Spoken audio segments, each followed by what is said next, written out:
Alright, we should be live. What's up, everybody? Let me move the mic a little bit. Happy Wednesday. How's everybody doing? Alright, let's see. I think the mic's a little quiet. Let me turn it up a little bit. Why are you so quiet, Mike? First today, we had... Who do we have first?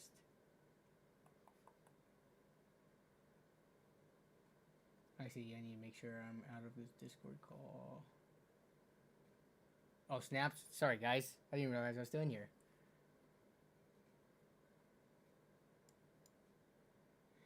I was in a Discord call still. Okay, let's see. Giant Robots was first today. What's up, Giant Robots? Kale 130 was technically second if you don't count me. What's up, Kale? What's up, Craig Lilly? You getting slow, man. You losing your edge. Let's see. How's everybody doing? What's up, Chris? Who else do we have in the house, though?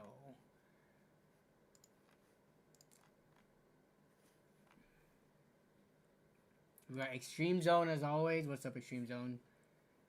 Just finished Christmas shopping. So, yeah. How's everyone doing as we lead up to the holidays? Kale, sorry to hear that you're down one family member this year. But hope you have a good holidays with the rest of your family. Christmas plans are nice. Relaxing time off. Wrapped up my last class. That's the good feeling. Every holiday season, if you're still in college, or I guess even in high school, but it was a very sweet feeling in college when you finish your very last final that you had. Then you had like a week and a half holiday break.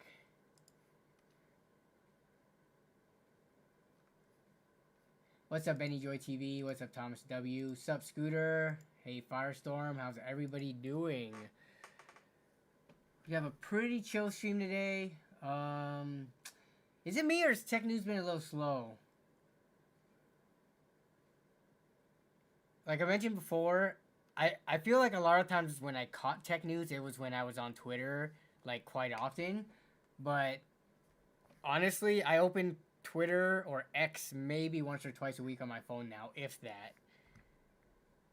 And then the Reddit alerts that I usually get for like the PCMR and other computer-related subreddits, they haven't sent me anything with regards to tech news. I went over to Tom's Hardware. Not a ton of huge news that I was interested in anyways. A lot of like a lot of other like random stories, but nothing major with regards to like people in the PC gaming space. What up, Shawner? Waiting for a text from a buyer to sell a PC. What are the specs on that one? And also, you meeting at like, you know, down the street or whatever? New crappier 3050. I think I did remember seeing that.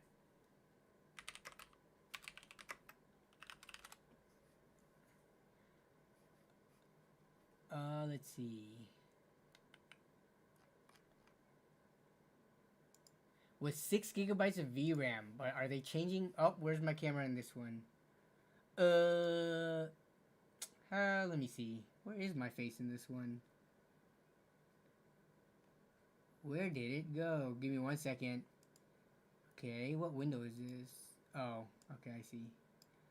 I see, that's why. There it is. Yeah, so, but this was news from, this was actually news from last week. I don't think we talked about it, but...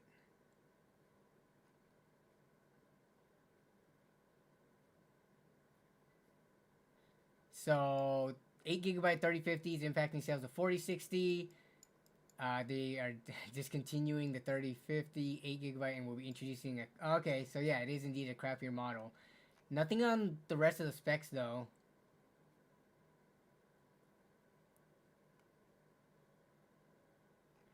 Yay! Instead of coming out with a true 4050 on the desktop, they're still releasing last-gen cards in new variants. Yay.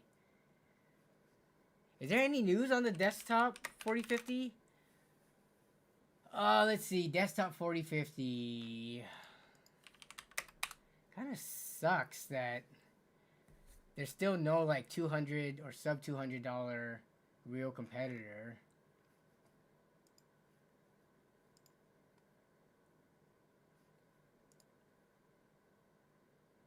You're selling a 3600. Okay, so if I had to, let me try to guess the price that you're selling this at, Sean. The 3600, 32 gigs of RAM, and with the 3060 in it. Not knowing the rest of the system, are you selling this for about 800 bucks? It's gotta be somewhere between 700 to 800 bucks. I would think, unless you have some pretty premium like case, RGB, and some other stuff in there. I would think $700 to $800 for this, but let's see if I can guess right. Obviously, it depends on how much you're gonna pocket at the end of the day as well. Like I forget how much you say you mark your PCs up to profit, but 700. All right. That's actually a pretty good price for, you know, a capable system. That, yo, if you have any pictures, feel free to post them in the Discord. Stream suggestions. I'll pull it up, but yeah, 700 bucks. Assuming you profit like 100 to 150, that's pretty decent in terms of part pricing.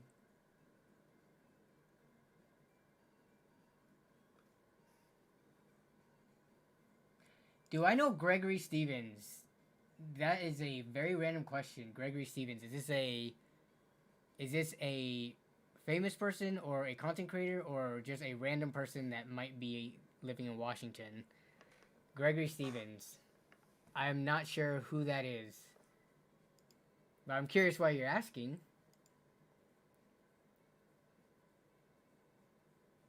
KL, you need to remember to watch. Wait, was it last week you were getting timed out? I don't even know what you would have said that YouTube would have timed you out for. I don't think it would have been any of the mods that would have timed you out.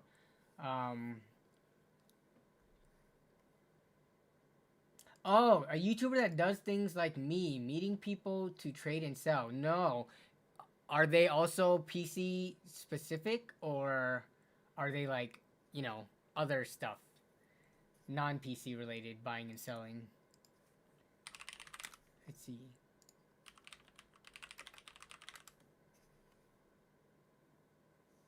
I'm looking up Gregory Stevens.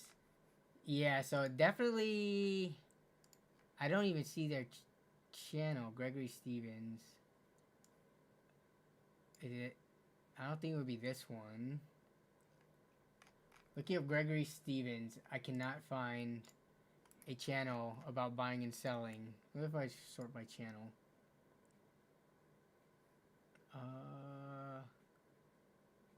Yeah. Nope.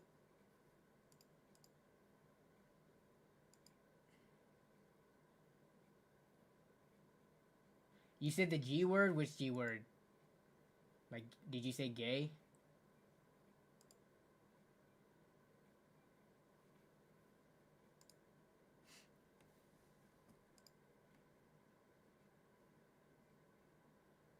Gun? Wait, you said gun? Oh, it looks like a gun? Really? Is that banned on YouTube? In the filter? That is very strange. You should be able to... Can someone else test saying gun real quick?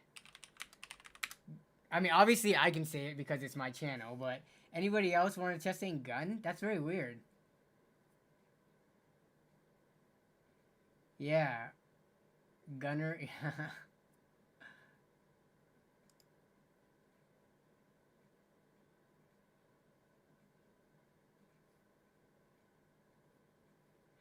Any experience with sit-stand desk? I'm considering a secret... Okay. So, for sit-stand's desk, yeah. So, both my desks are sit-stand desks. Hopefully, nothing is in the way. So, both of my desks are sit-stand. Something is getting... Look at all those things dragging right there. So, yeah. I use sit-stand desks. Mine are from Autonomous. I would say, for the most part... Let's see, Secret Lab Magnus Desk Pro. Let's take a look at the pricing on that. So mine are legs from Autonomous that I put my own tabletops on because I wanted longer tabletops. But Lab Magnus sit stand desk. The thing that I would say is, the controller is pretty important. This looks okay. So this one is $800. This looks like a pretty long desk. Okay, let me take a look at the features of the oh, this one has like a cable pan or a cable section and everything too. So yeah, this looks like a pretty nice desk. I mean, some people might say this is overpriced, but for the most part, if you're gonna buy from a big box name like this, as opposed to some random legs and doing your own table, this is a pretty normal price. And this one, oh wait, this one's 59.1. So this is 6 feet, 6 feet long. I went custom for mine because I wanted like 90-inch long. But okay, let me look at the. Let's see, first feature, best in class. So it does look like it has decent cable management. Fully integrated power supply column. That's actually a pretty nice feature too, so that it looks like you don't have to use your own power strips, right? This looks like it has the built-in power strips if they have more pictures of this thing.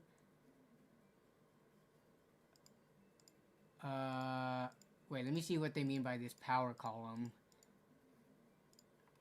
So I see that they have some outlets on there, but how many is the question.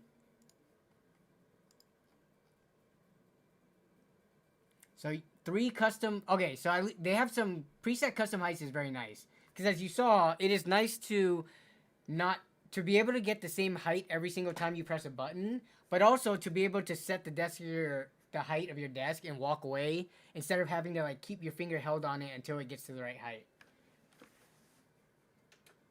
But yeah, it's nice for when you, like, let's say you're about to go to the restroom and you want to switch positions, you can just set it and it'll automatically go to the height while you are doing whatever else. Okay, let's see. So, okay, I don't want to talk to technical support, but this is a walkthrough video. So yeah, I want to know more about that power column though. Resources and specifications. Maybe I'll have it in the spec sheet.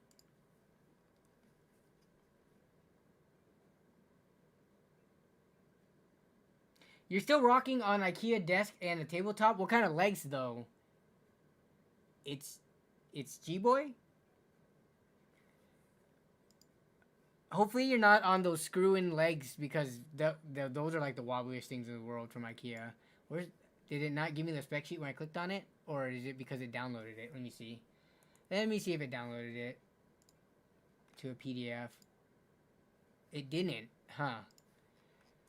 I want to see the specs of this thing. View all product features. Oh, man. Okay, let's look at this.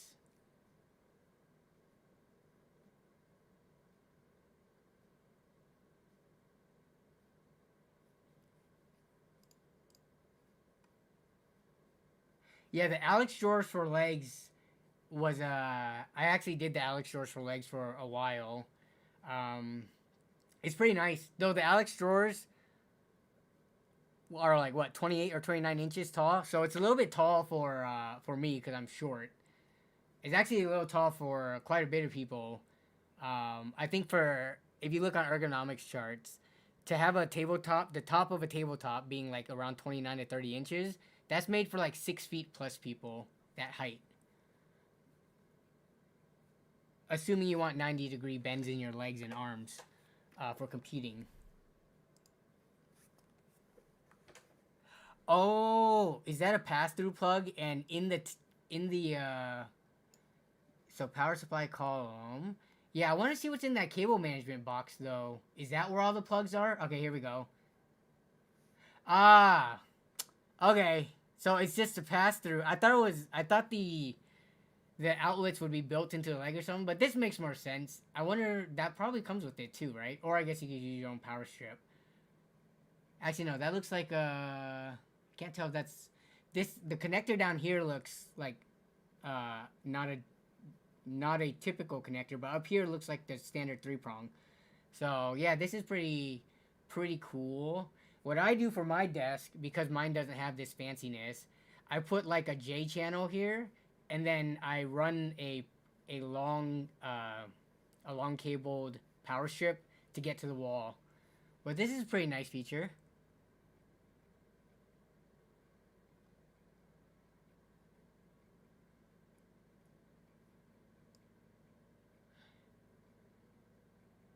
That RGB strip actually looks pretty nice.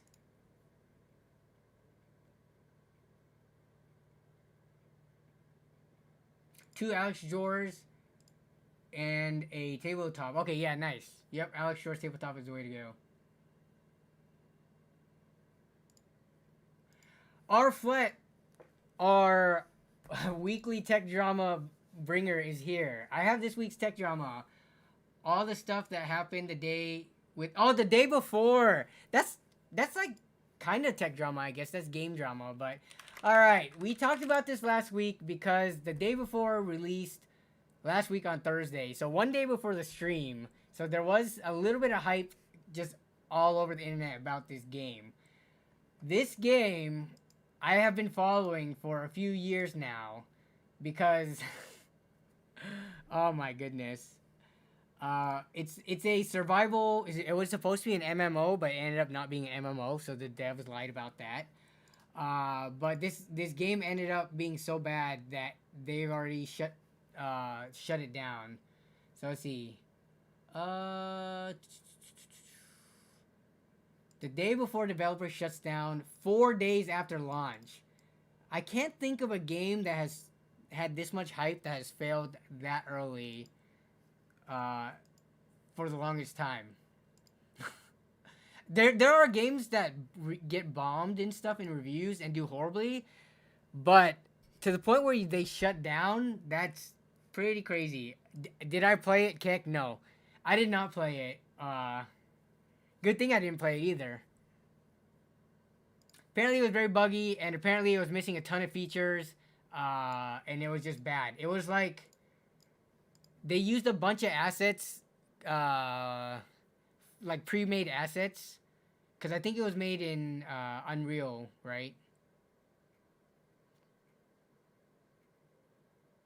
But which is fine. There's nothing wrong with using assets to make games and stuff, but that was all it is. And they were able to make a really good-looking trailer out of it, but could not deliver on any of the features or a lot of the features that they boasted about the game.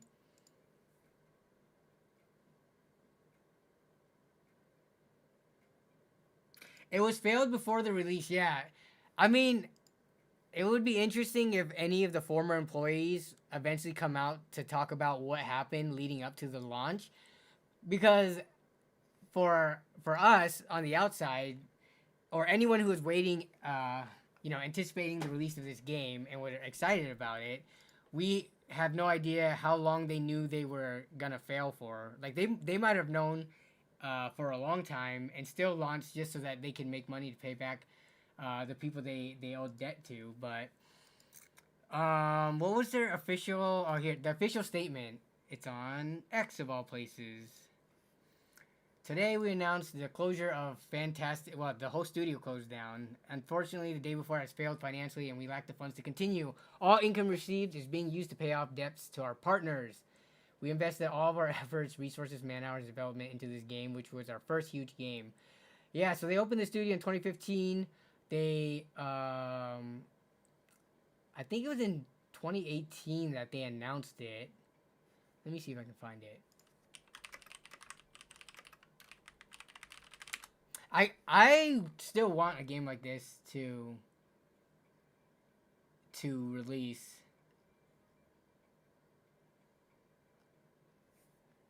Two years ago.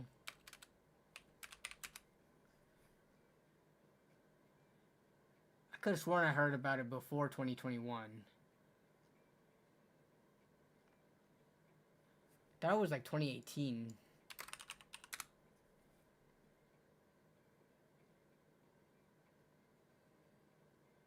Here's a 2021 announcement trailer, fake trailer.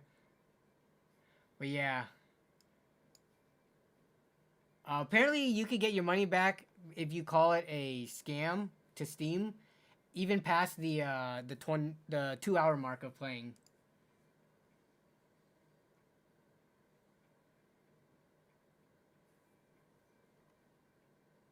Lethal Company. I haven't bought that yet. That one's like $10, right? And that one's gonna stay $10 hopefully, so that I can. I think we're gonna try to play this at the next LAN. So Chris, I know you and the CG crew's playing that, and Jason and his friends, or Jason and the Texas LAN crew rather, are I think they played this. I don't know how often they play this.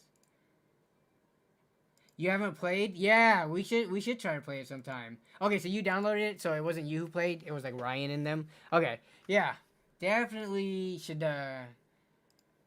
check this out. I mean, it's still a relatively new game. It's only $10, so early access. All these games, man, they be going in early access and stay that way for 10 years. I do need to play TFT as well.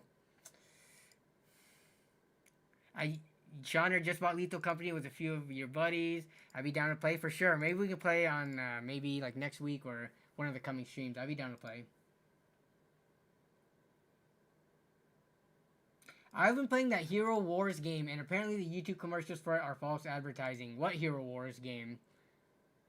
There are a lot. I feel like there's a lot of generic mobile games. Wait. Hero Wars. Actually, no. So this isn't a mobile game. It sounds like it would be a mobile game. Hero Wars. Oh, it is a mobile game. It's an idle game. It's one of these.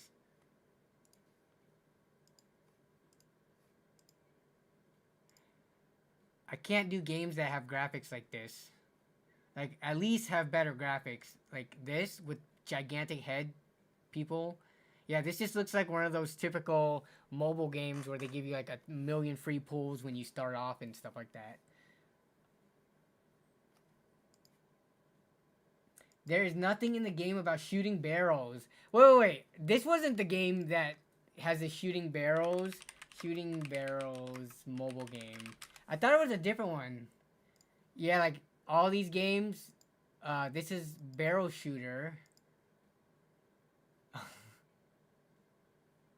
I see these ads all the time. There's so many, all those ads for the games. Apparently they work though, because you checked out the game.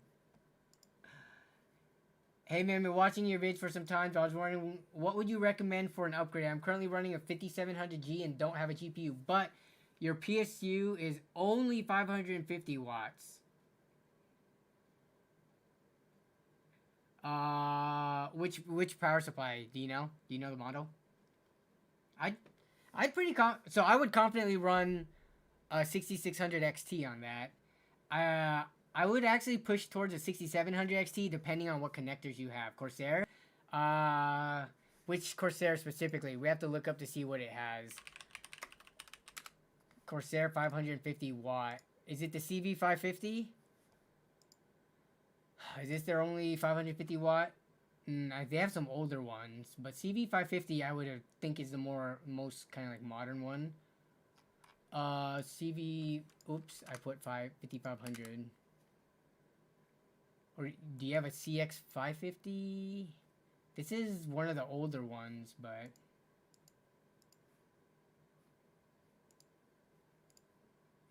let's see. Does this one have? Depending on if you have two 8-pins. Oh no, it's fully modular and RGB. Corsair 550 watt. What? RGB? Is it? Oh, it's a CX550F. Probably this one. Okay, let's see what they got.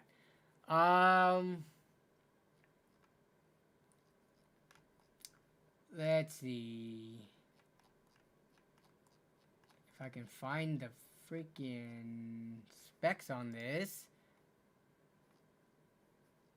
So you're pretty much set to go with like a 3060 Ti, 6600 XT. But if you have two 8-pins on it, then I would personally be comfortable pushing a 6700 XT on it. Yeah, PSUs are expensive. 550 watt. Well, this is an RGB version. Do they not have a spec sheet?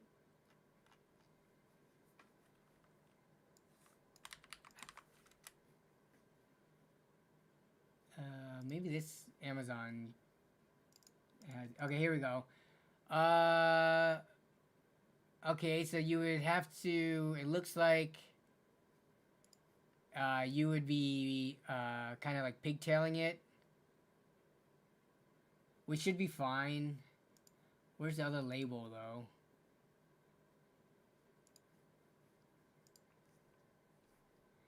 Grab an A, yeah, or you can grab an A770. Though I don't think the price for that one makes sense. How much are those going for?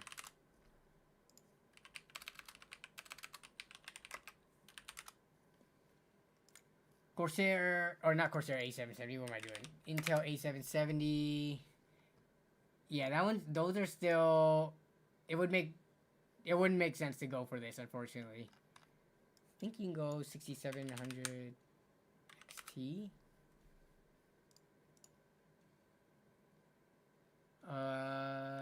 Or 6750 XT.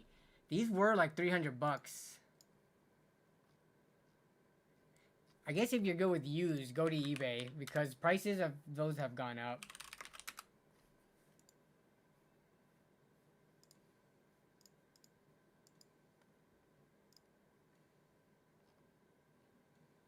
Yeah, you can get them for like the same price as the A770.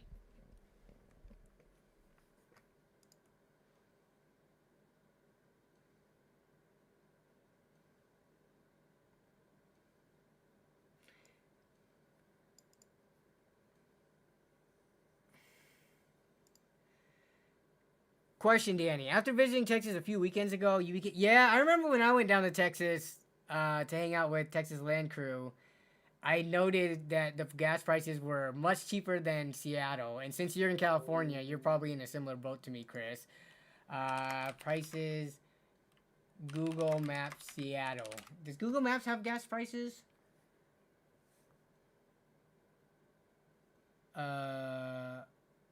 Wait, what? Gas Buddy. Okay, let's see. So let's look at mine. I think when I last filled up, how do I put in? Wait, what the? I just filled up the other day. It was like 4 something. It was over $4. Why am I seeing all these prices? Indian Reservation, Auburn. How am I seeing all this for less, just barely over 3? No. Washington. Can I put in a zip code? Oh, here we go. Let's just look up. Let's look up near me. North Linwood, sure. Yeah, so I was paying like around this much. Dang. Other areas of Washington have gas almost $1 less per gallon. Jason doesn't need to worry about gas prices because he's a central elite who has a Tesla. He's a flyover state elite.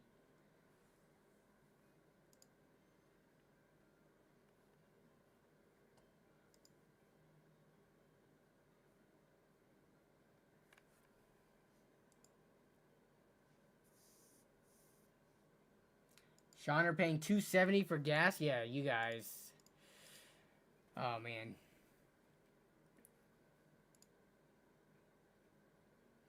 I got a local native reserve to fill.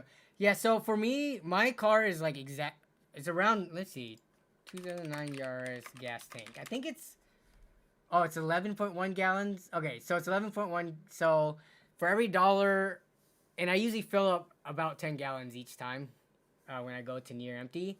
So that's about $10 of a difference between like the best and worst price gas around my area, it looks like.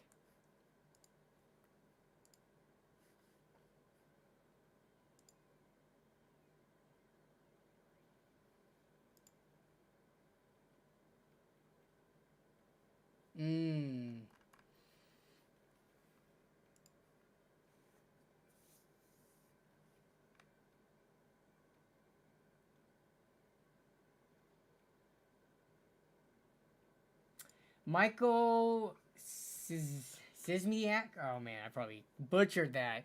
Yeah, Michael, if you drop the link in the Discord stream suggestions, I could pull it up. Oh, and Shawner dropped his too. Let me pull that up. So Shawner was waiting for a person to go sell. So he is selling this build for $700. Very nice picture. Pretty much an all black build with RGB to set whatever color you like. We've got a Ryzen 3600, 3060, 12 gigabyte Eagle OC. Oh yeah, Shawner. Whatever happened to the RMA request that you did, by the way, from last week? A B450 motherboard, 32 gigs of RAM. It's the T-Create expert stuff. An ID cooling cooler, very budgety. Not that that's a bad thing, but these are like very cost savings ways to push performance at a lower price. 1 terabyte Intel 670p, Sama Q5, 650 watt.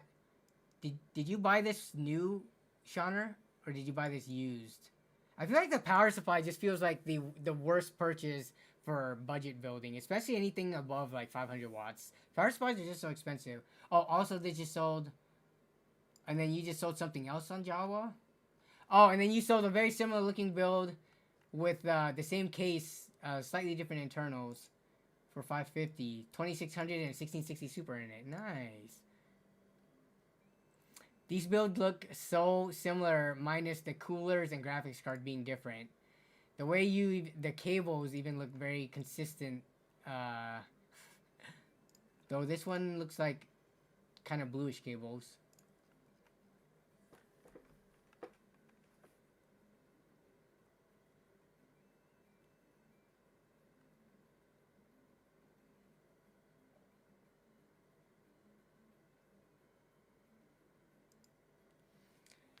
Nataushi, is there a noticeable difference between 3200 and 3600 and as CL16 and CL18?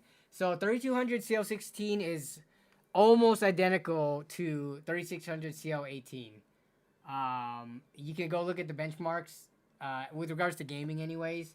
I don't know of anybody who's actually releasing that many benchmarks, RAM benchmarks specifically for other use cases like productivity, rendering, Blender, and stuff like that. But between the two, gaming-wise, they're pretty much the same. I would say, for the most part, get whatever's priced better. 3200 CL16 is usually like $5 cheaper or something, unless you get like a running sale on the 3600 CL18 stuff. Even with like Ryzen and Infinity Fabric and stuff like that, looking at the side-by-side benchmarks, again for games, because there's not a ton out there for other benchmarks, they're close enough where I would say it's negligible. You're likely to run into other benchmarks in your system before that minute difference in RAM is going to make a difference, a perceivable difference.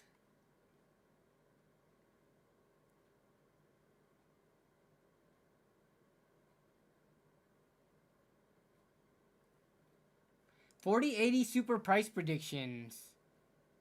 4080 super price predictions. Has there been a lot of news on that or leaks? Let's see. 4080 super news. You got a lot of people making like these speculative news videos on it. Based on what though?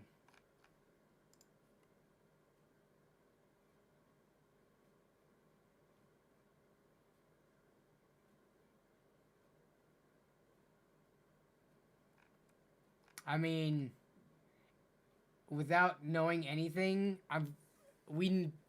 I would confidently say that it's not going to be cheaper than 1200, the price that the 4080 launched at, even though, can you even find 4080s for their launch MSRP right now? I think last week when we checked you could. Yeah, so you could still get 4080s So unless they do like a price change where this drops in price and then the 4080 Super takes that $1,200 slot, I'm trying to think of what $1,300 sounds like a weird price. So I don't think it'd be like $1,300. Guessing on a price of the 4080 Super.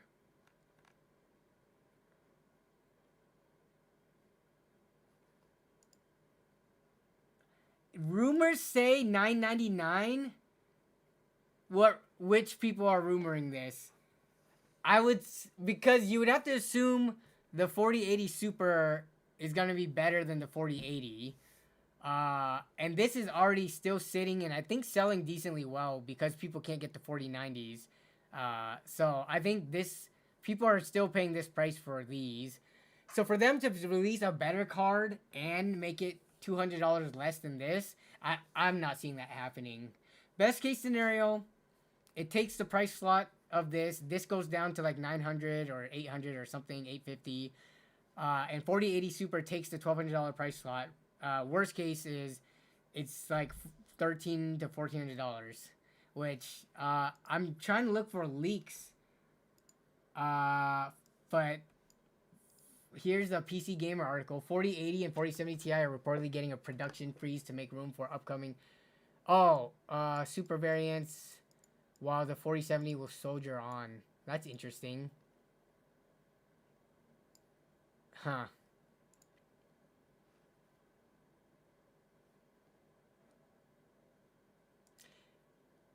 Yo, I just checked. The 6700 XT is around 400 euros. And I can get a 4070 Ti for the same. You can get a 4070 Ti for 400 euros? What is that conversion?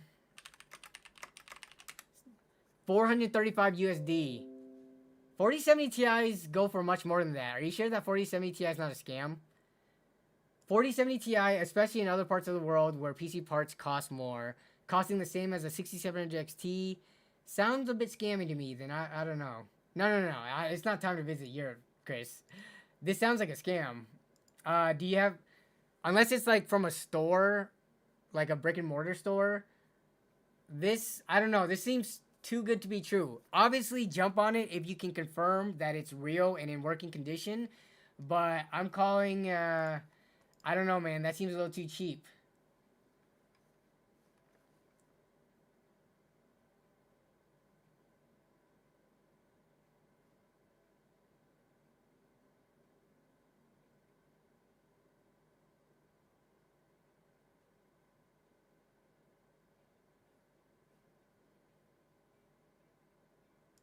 Riot Noob loves their 4070 Ti for the price that they got it for. Yeah. I mean, 4070 Ti's are kind of expensive cards. I forget if they got a price reduction. Let me see. So they came out at 800 bucks. But right now you can get them for as low as 780 in the US anyways.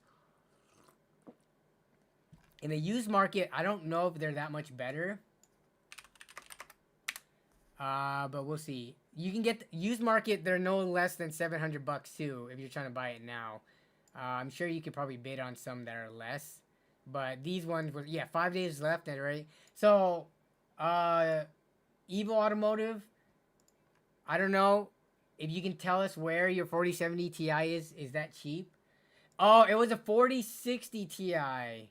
Okay. Yeah, so let's take a quick look at the GPU hierarchy. Between the 4060 Ti and 6700 XT.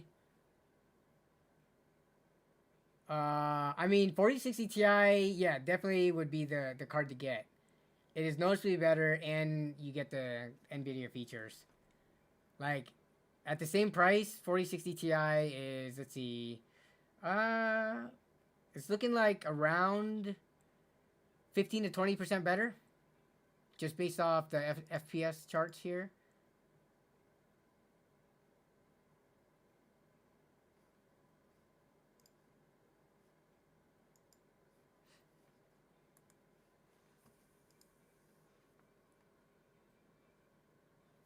You got the 4070 Ti ROG Strix one for that's a really good price. 600 bucks for the Strix version of that.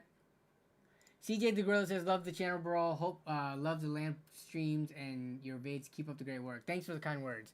Which LAN party video coming before the end of the year. I don't remember if I promised before Christmas, but during the holiday break.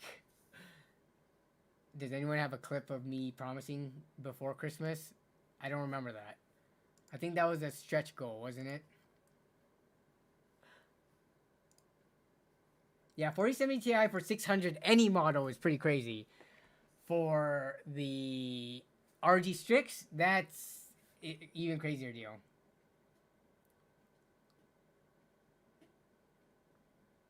Yeah, what's NVIDIA doing?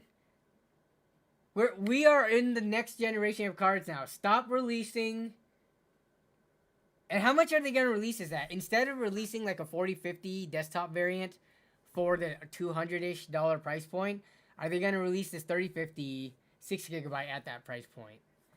That's kind of mildly infuriating.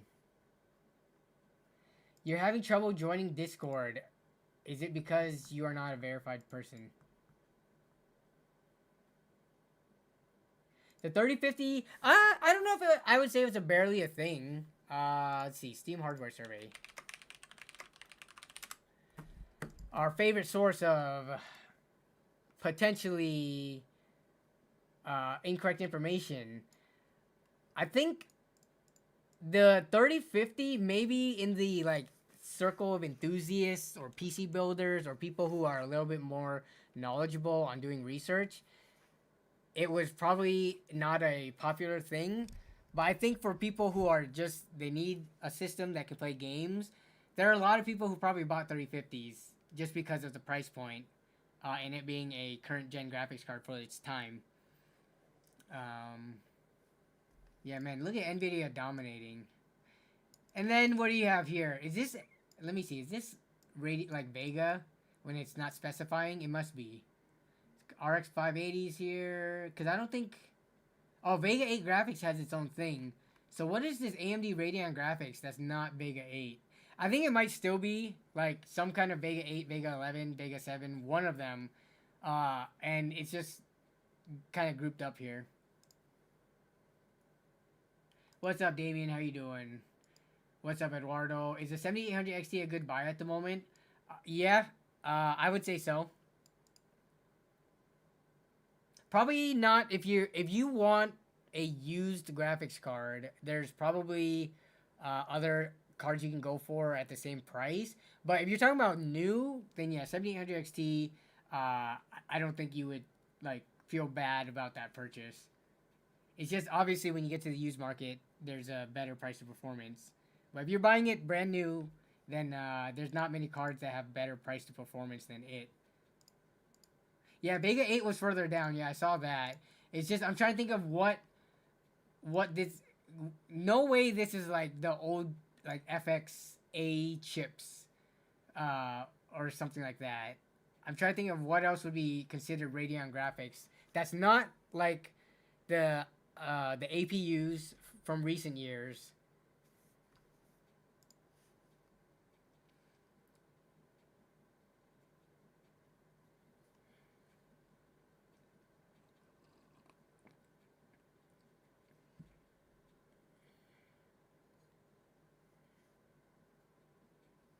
What would be the choice to go to in the used market?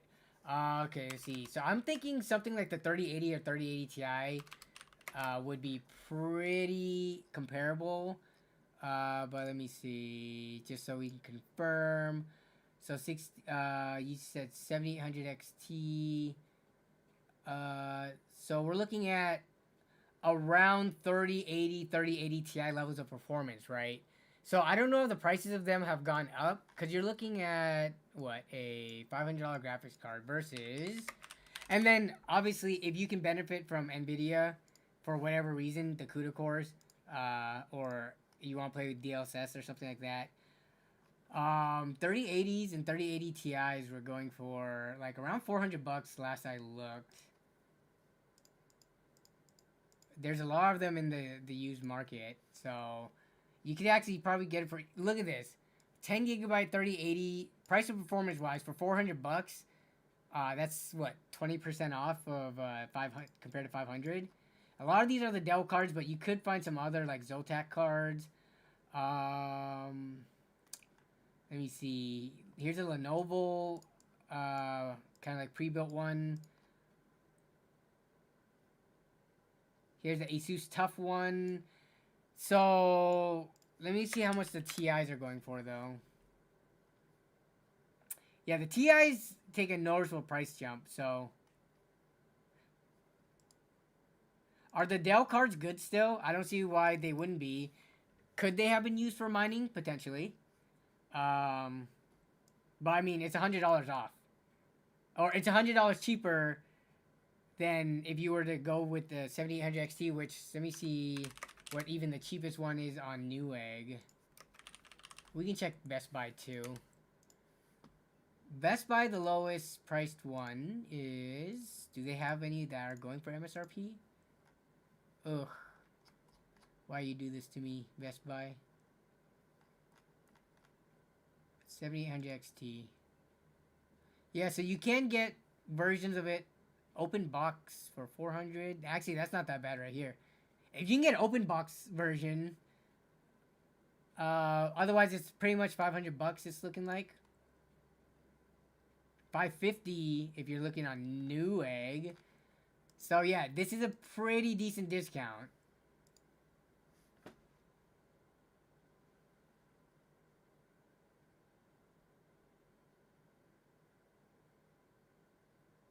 My next GPU will either be a 6800 XT or... Yeah, how much are the 6800 XTs? Have those taken any price?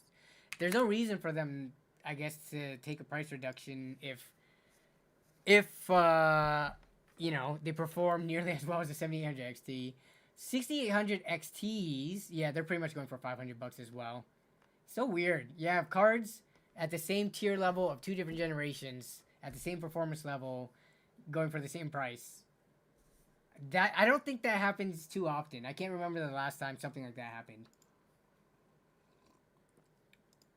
I doubt OEM cards got mined on because they only come with the whole system. No, there are... I mean, we even heard it from Demon Mitt. And Tech... I think Tech Deals... The content creator, Tech Deals. He bought Alienware systems to pull graphics cards from. And he sold the remainder of the system to Demon Mitt.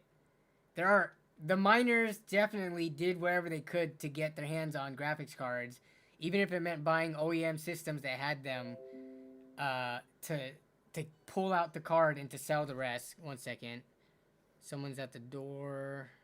I just need to make sure it's just like a package or something and not actually someone at the door. Okay. Cool. Oh, the wrong app. Yeah, miner bought even pre-built to my... Yeah.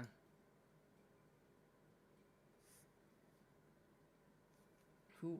What was this?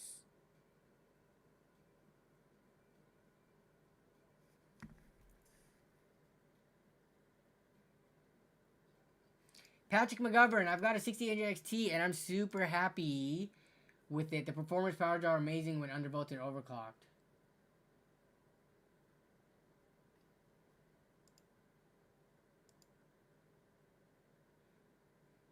I would think and then Eduardo's asking any recommendations on undervolting and overclocking. If you can't find a video, I'm pretty sure like this is a very common thing. You could probably find step-by-step instructions on how to do it with that card on a Reddit post. I'm pretty sure.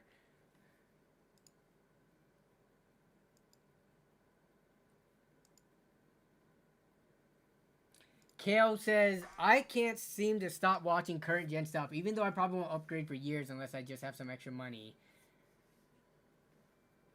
I feel like there hasn't been a ton of new exciting releases on current gen hardware. Maybe on the CPU side, there's a little bit more stuff, but with graphics card releases, we haven't had anything too exciting. What is the last card that really released? Wasn't it the Intel Arc A580? I'm trying to think if anything came out after that.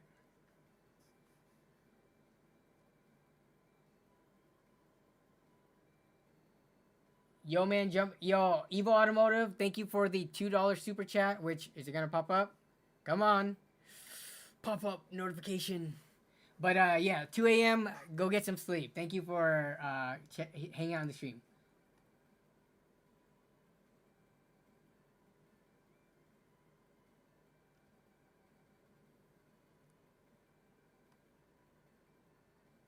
What are you underbolting with, Patrick? Are you just using like MSI Afterburner, or are you using a, sometimes the cards come with specific software from that company that allows you to also move some sliders.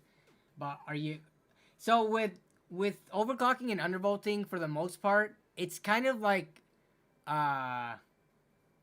guess and check almost. You can look at other people who bought similar cards or the exact same model of card to you and use that as like a starting point, but sometimes you hit the silicon lottery, sometimes you don't. So it's a lot of guess and checking and seeing if, you can move some sliders for voltage and like clock speeds, and seeing if it crashes or artifacts and stuff like that, and then you kind of adjust based on that.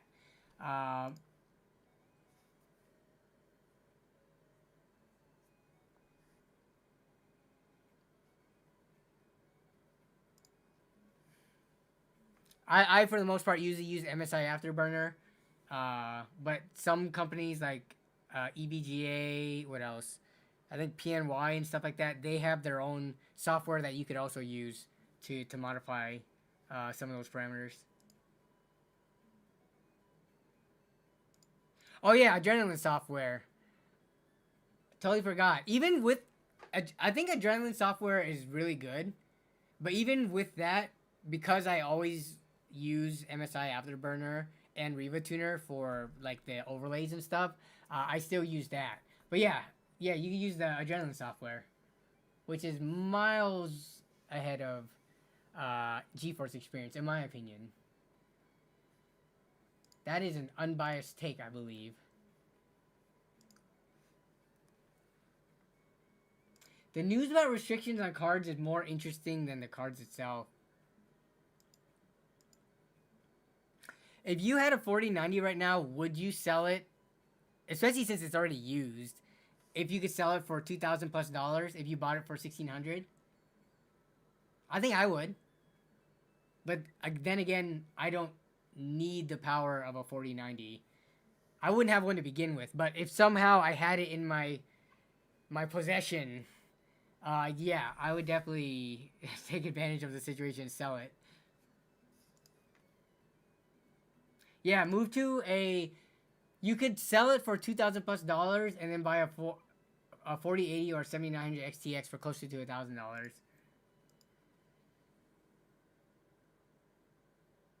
So Eduardo was afraid of using AMD initially, but the software is so intuitive.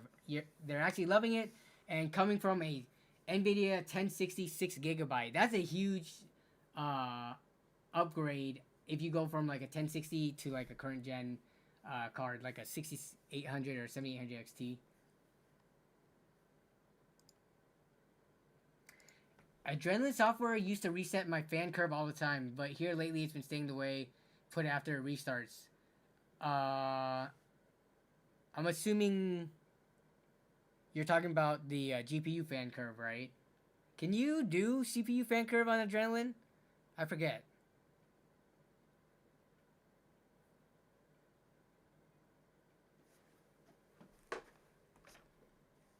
Are you familiar with Reddit pages for deals? Yes, I'm very familiar with buildapcsales and hardware swap.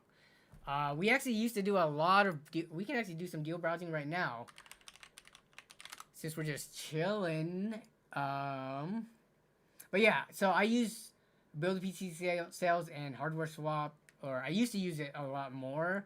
I feel like a lot of the time now the sales are not too exciting. Like, look, at the top right now are some Xbox deals, which, I mean, I guess if you're into consoles, then sure. But the top 3 deals are Xbox deals. Holy crap. And then, like, keyboards, which I don't personally care about. Let's see. Here's a monitor. So, build a PC sales. I feel like it used to be a lot of CPUs, GPUs, and stuff like that. But lately, it seems like there just hasn't been a lot of sales from them, which is why I don't check it that often. Yeah. So right now, it's like monitors. Here's a cooler CPU fan, which I feel like there's usually plenty of places to get good prices on that, or plenty of options. Here's a pre-built, which is pretty. Let's see, 32 gigs, 4070 Ti, Ryzen 7700X, $1,600. That actually doesn't seem that bad. I buy power from Best Buy. Here's a laptop. Here's another pre-built with a 10400F 1660 Super. Wow, for only $450. This is a pre-built from Skytech. When was this? 9 hours ago. The deal expired. 50% off. Yeah, because now it's that same deal for $630. Wow, this was a crazy good deal if you need a pre-built for these specs.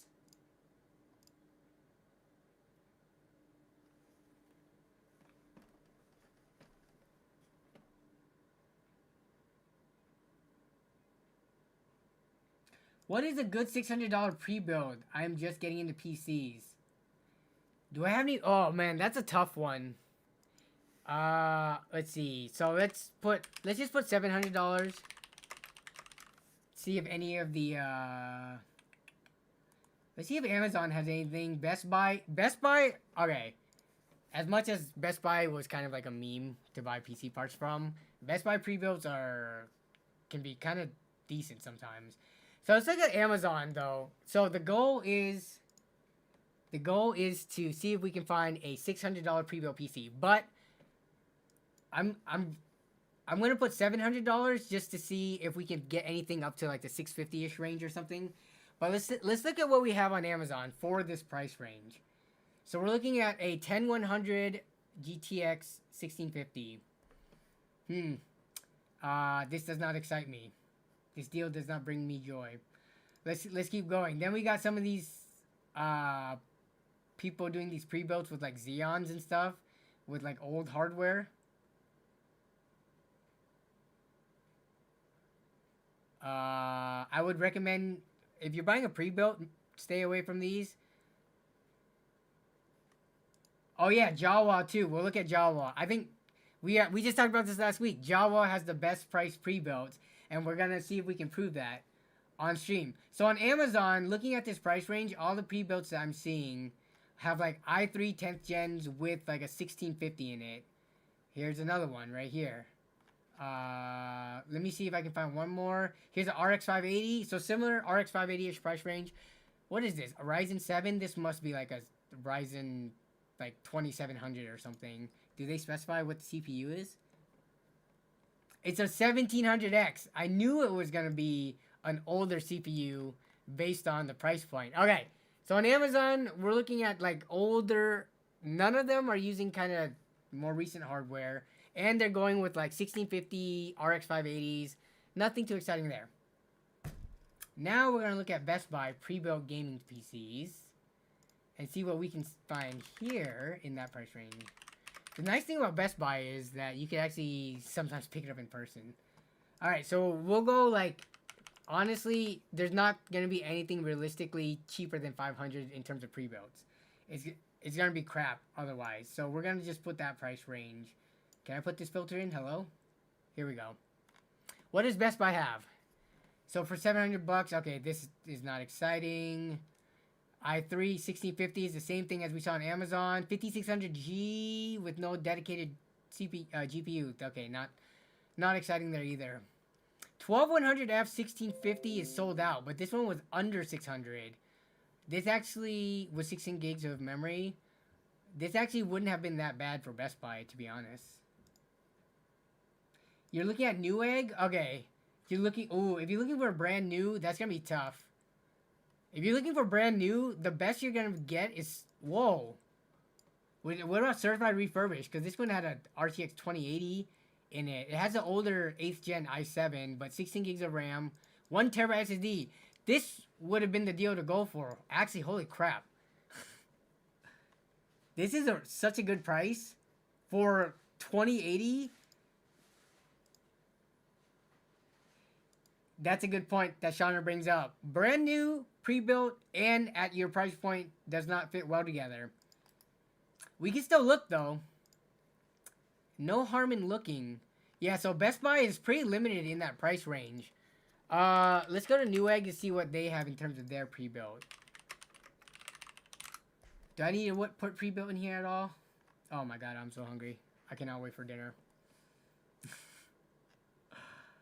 Oh, it just hit me. I skipped lunch.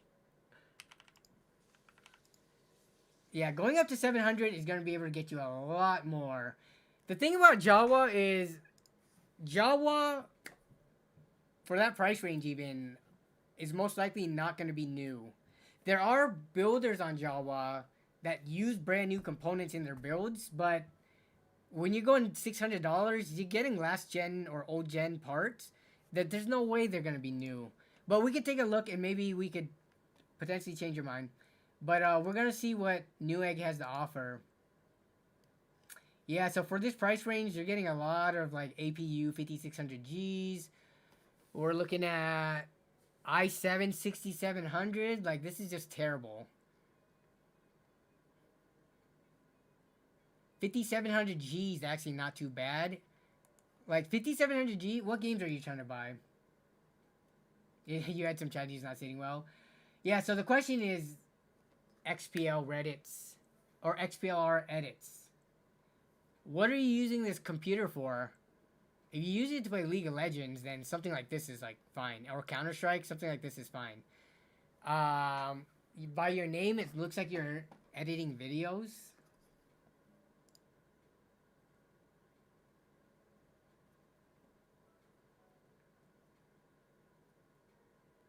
If you have a Micro Center nearby, in-house CPU, 5600X3D build, what's the graphics card though? Can we pull that one up?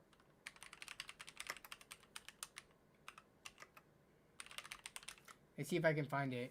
Gamer spec. So you said for 750, it must be this one. 5800X3D with the 66. Oh, this is the one to go for. Yeah. Though it is a little bit over their budget. 5600X3D, 16 gigs of RAM, 6650XT. Yeah, this would be a good one to go for.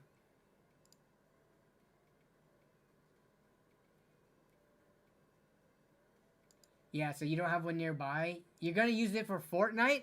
Okay. So if you're gonna use it for Fortnite, honestly, let's take a look at Jawa before we. 5600X. Are you working by chance? Would you potentially have enough money within a year from now to buy a graphics card? 5700X3D sets you up for like upgradability. And this has a 1 terabyte SSD in it, 16 gigs of RAM. Yeah, I feel like this honestly isn't that bad considering. Remember, the criteria is brand new, $600, pre-built. I don't know if we're gonna find anything better than this pre-built or a pre-built with a Ryzen 7 APU in it. The thing about Fortnite is you can play in performance mode.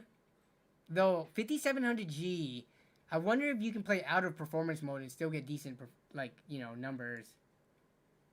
Oh, this doesn't come out. Well, shit, there might be other ones. Let me see. 5700G gaming PC. This one might not come out, but let's see if they have anything else here. 5600G PC. Let's see. This one doesn't also come out until January. January is like what, 3 weeks away? What do we got here? It has to be new. I would think because some of these 5700Gs, 670. Can I choose? Let me see. Let me try to filter this down more. Yeah, see if we can get the Ryzen 7. Sure. You could also get the 5600G, which has a weaker graphics, but I mean, for Fortnite performance mode, that's not gonna be bad.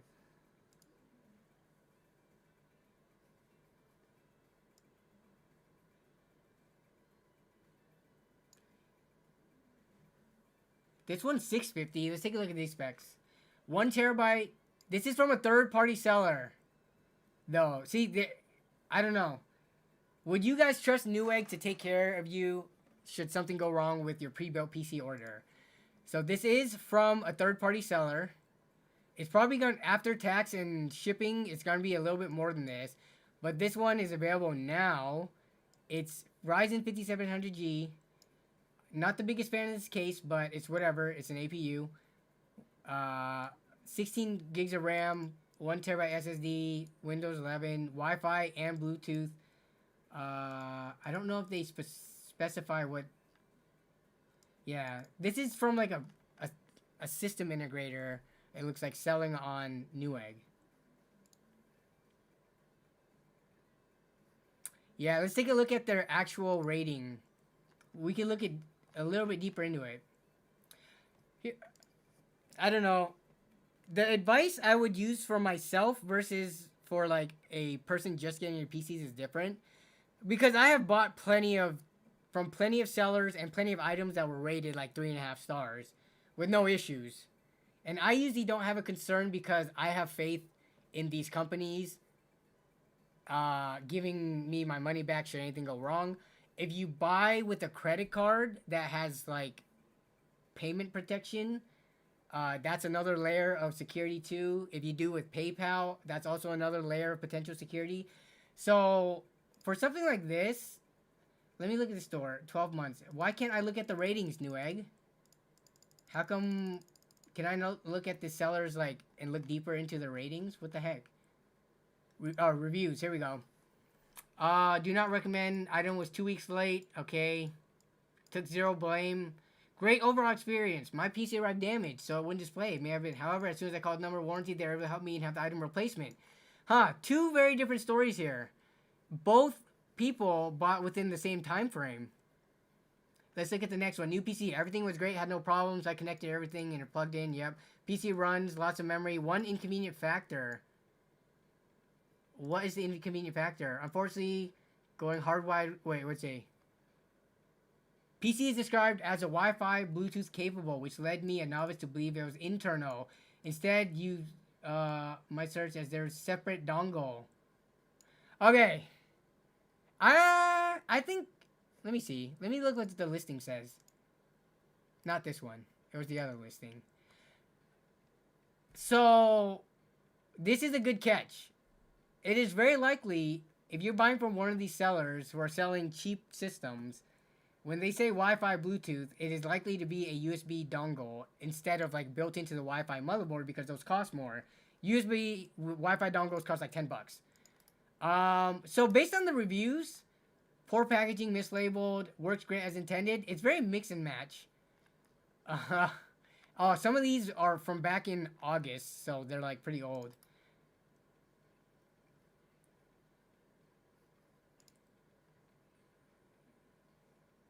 Your mom said, your mom says not to get used. Okay. Ooh, Jason would have a field day with this if he was here. So, Shawner, can I ask you, as a seller on Java, have you ever had to deal with younger buyers buying a computer from you, not knowing what they're getting into, and then potentially wanting their money back because they have cold feet? Huh, Jason says kill me. So Jason, I know, he's told me some horror stories as a seller on Java. He sells a PC. Seller has no idea how to use a PC because they're like a first-timer. They want like a bunch of free technical support, or they don't know how to troubleshoot. So then they instantly demand their money back. I'm curious if any other sellers on Java has experienced similar things, or if Jason just had bad luck. Because it kind of makes sense, right? The types of people who are looking for like pre-built PCs with little money, you would think that's like a lot of like the younger crowd. So, the computers that Jason does sell that are more expensive than 800 plus are usually not a problem. Yeah, but when you start selling 500 or less, that's when you start attracting the crowd of like younger buyers who like either would mess the PC up or don't know how to set it up correctly and want their money back. But all right, I think the general consensus is if you're trying to buy new pre-built $600, you're getting an APU, which we found a couple of them. Some of them are not available until January though. Honestly, this one seems pretty solid though. I would go for this one. I would wait the 2 to 3 weeks over this one, because at least this seller has 4.6 star rating with more reviews.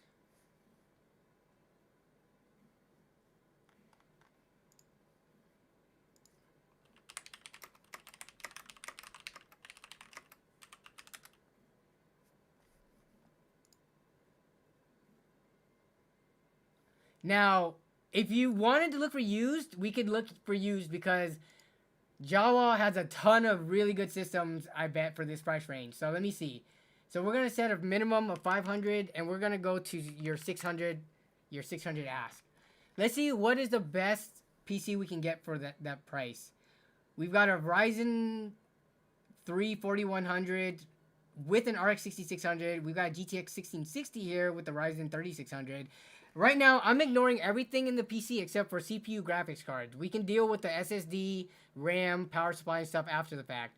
But we are trying to see what is the best performing system that we can get for under 600 bucks. Here's a 12100F with a 1070 in it. Oh man, come on. Some of these, I wish they put the information on. 10400, 1650 Super. Nope, we found better already. RX 580 build, the Optimite White build, okay. We've got a lot of 1650 Supers and 1660s. One of a kind Cobalt. This looks like a RX 5700. Okay. Not bad.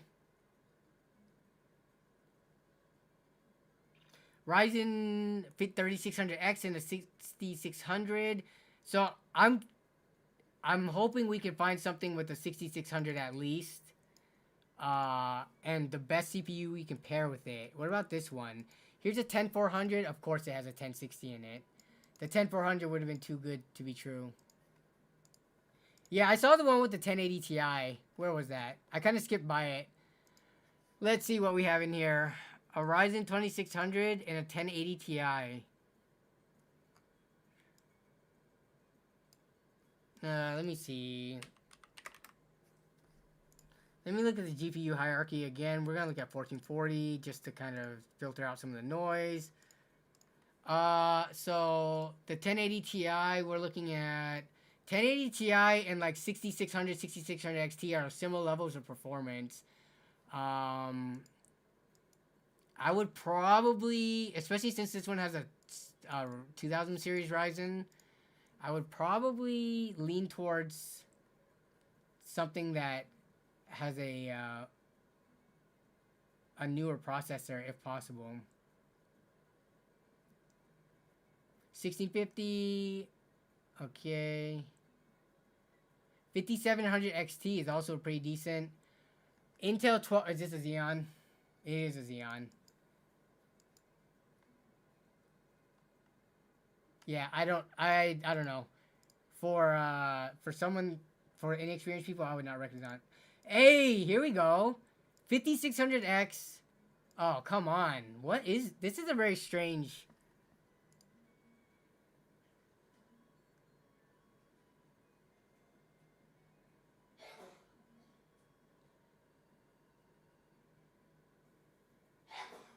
Is the volume low? I think I haven't had a volume complaint all night, so I think it for some reason Dark Magic's it might be a little odd. This build is what is this? Okay, let me look at the full specs. This is so interesting.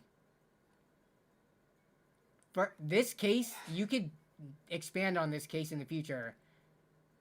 So it has a 5600X, which is very nice to see in a PC this price. 5700 XT, also very capable graphics card. 32 gigs of RAM looks super sweet. But look at this. Like why? Why not just put a 500 gigabyte or 1 terabyte and then increase the price to like $650? Why even put an operating system on a 256 gigabyte M.2 SSD? So this build, it has a 1 terabyte hard drive for games, but, and look at this. Yeah, it's got everything perfect up until the SSD. The issue is, so what I would normally say is, I would say buy this, buy a 500 gig at least, or 1 terabyte SSD, clone your Windows drive, etc. But if we're gonna recommend this for someone who's a complete beginner to PCs, I can't expect them to know how to clone an SSD without potentially having problems doing so. You know what I'm saying?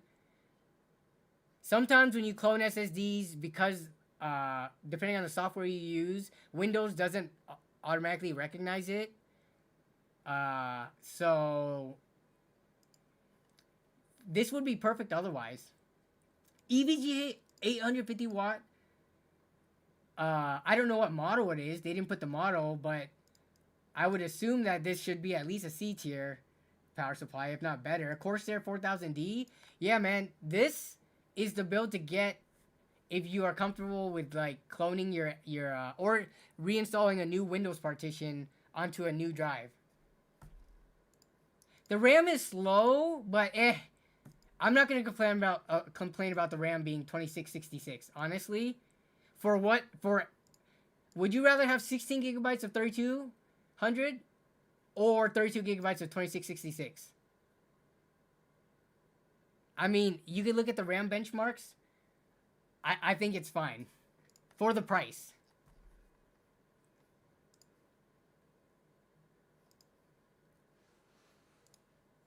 Like, this one has great potential for upgradability. Yeah, if anything, you could sell this RAM and buy an equivalent 16 gig kit of 3200 or 3800. Or you could just keep it, because honestly, 2666 is not going to be a deal breaker for games. It depends. I don't know. We don't know what... Oh, this is Crucial? What kind of Crucial RAM? Yeah, this is just Crucial. I don't know if you're going to be able to bump up the RAM speed here. But yeah, I mean, it's got a B550 motherboard. RG Strix. This is so weird. This is actually a really good, well-priced PC. But, yeah...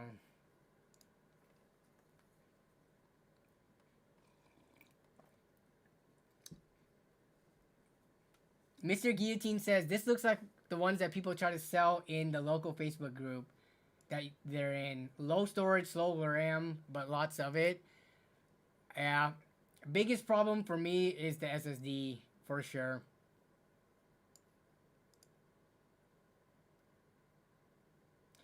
If DDR5 RAM is the way of the future, why is the adoption so slow?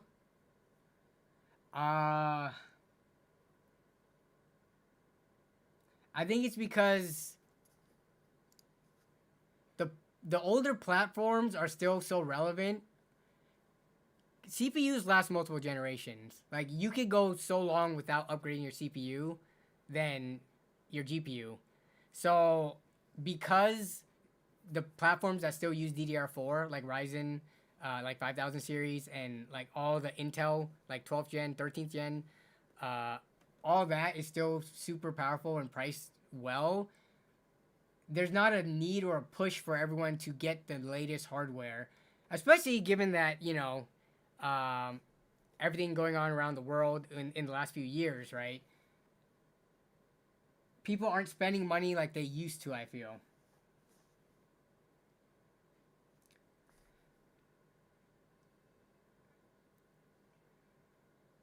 If you also look at the DDR5, let's take a look, actually.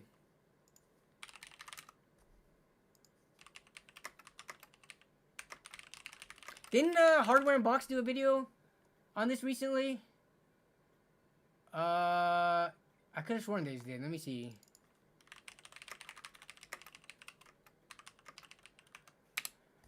Uh, 7 days ago. Here we go.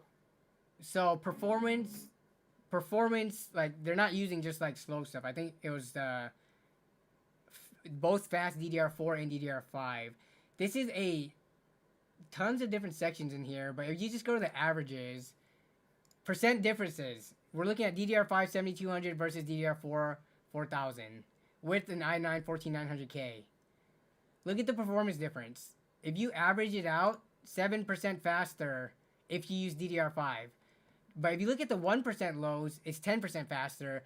But to be honest, if you're, let's just look at a random game, Modern Warfare. If you look at these numbers, okay, Modern Warfare is super close actually. Let me try to find a game. A set of Corsair. These are also very close numbers. So why pay more for something that you're not going to realize the benefits and gains from? Callisto Protocol, like look at these numbers. I would say these are negligible. Can your eyes perceive the difference between 280 versus 288 FPS? What about the 1% lows? Can you perceive the difference between 226 and 239? You can't.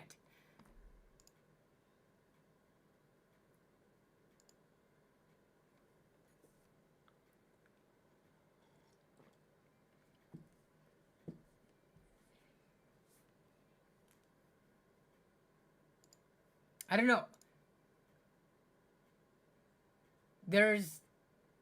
I think there's people who, I see a lot of comments on like Reddit, YouTube, Twitter about people. In my comments, when I do a PC build that uses DDR4 still, people ask me, why didn't you go DDR5? And I guess I should ask them back, why should I? You tell me why. I know why I didn't go DDR5. But I don't know which YouTubers or content creators or which channels or forums you're reading that you feel the need to have DDR5 in current gen systems, because I don't see the need for it. So DDR5 is just a DDR4 refresh? I wouldn't say that. I mean, DDR4, its life cycle, it's still going, but has existed for long enough where you could say that DDR5 is still relatively new. I mean, how many platforms have we had come out that were only DDR5? I'm not talking about DDR4 or DDR5 split. I'm talking about just, only DDR5. It's like one, right? For both AMD and Intel. So, actually, no. Intel doesn't even really count because you can use a 14900 in an old motherboard that still supports DDR4. So yeah, in terms of DDR5 exclusive platforms that have been released, it's still new into its life cycle, so. I mean, yeah, this is the same thing that happened with DDR4. Remember DDR4 released at 2133 megahertz? And then over time, like it used to be that you had to pay a premium to get 3000 megahertz DDR4 RAM. And now they're selling 3200 and 3600 speeds at like, that's the bottom of the barrel pricing.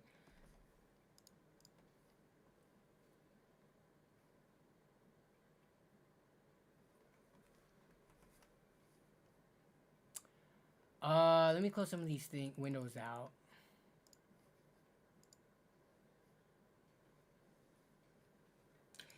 Yeah, I agree with you. It's kind of like how, if you view how DDR4 and DDR3 is now, and how phased out DDR3 basically is unless you're building older systems, the same thing will happen with DDR4.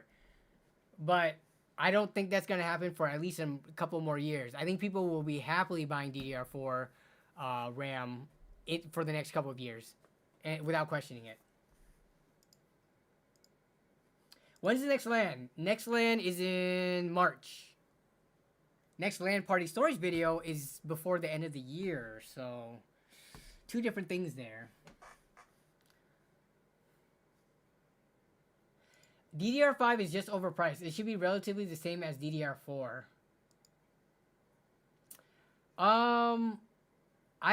I wouldn't mind if it, like, let's take a look right now. Let's go look on Amazon.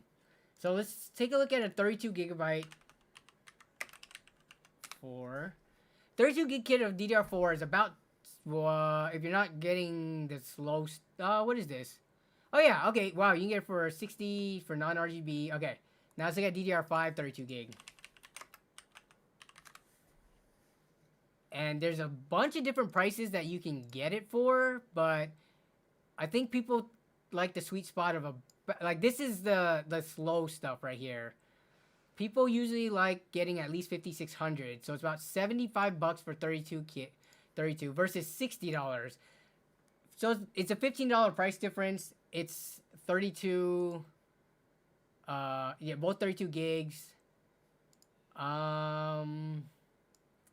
DDR5 I feel like has a lot of more variation in speed and latencies. Let's see, 5200 CL40. So you have to calculate the true latency with these two.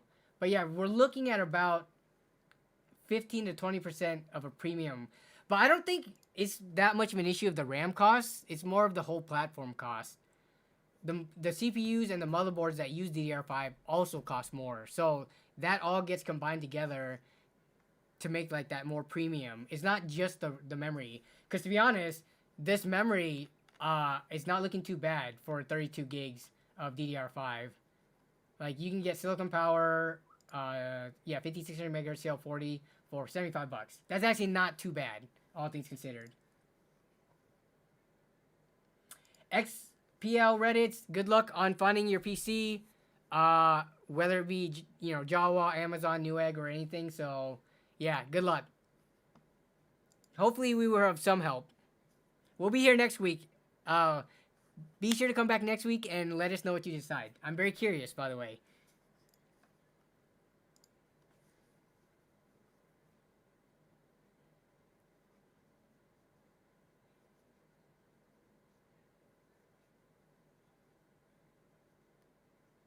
This is a good point. AMD is still releasing different variants of AM4 processors. Yeah. So DDR4 is not going to become irrelevant anytime soon.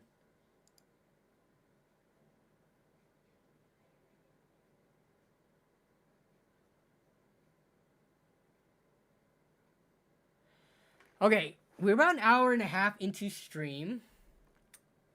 I did want to do something later on in the stream, and if you guys could help, it would be amazing. So, let me see.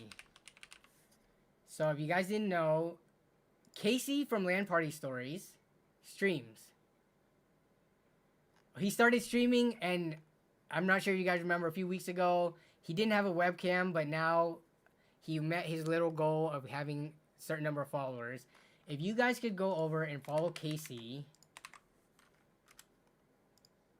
if you guys are interested. Obviously, if you don't watch Twitch streamers, it's whatever. But if you guys could watch Kasey and say hi, that would be huge for me. But I wanted to actually gift some subs and stuff. So yeah, just for like, some holiday cheer for him. Hey, what's up, Kevin? What up, what up, what up? Right now we're doing a YouTube to Twitch raid. How you guys doing? We're raiding Kasey real quick, and I'm gonna drop some subs and stuff. Shark 6, thank you guys so much for following. And some of the, like Jan and some of them are also coming over here too. So we're gonna hang out.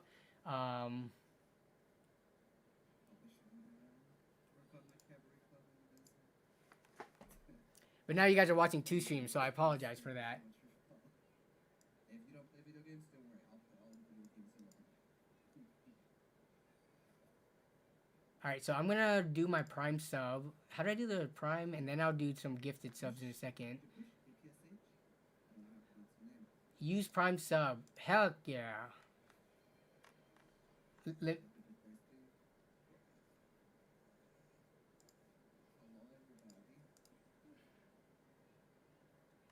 This means he's not. Oh yeah, I don't take offense to that.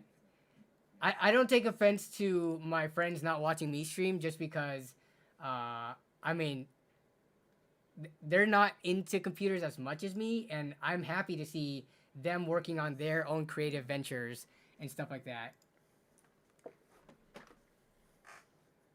I don't do the stream so that my friends can watch me. I do the stream so that the rest of my viewers can watch and we can hang out and talk PCs and stuff.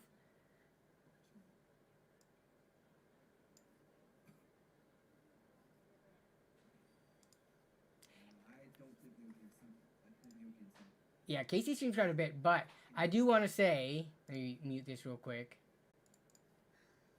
Hello, test 1 2.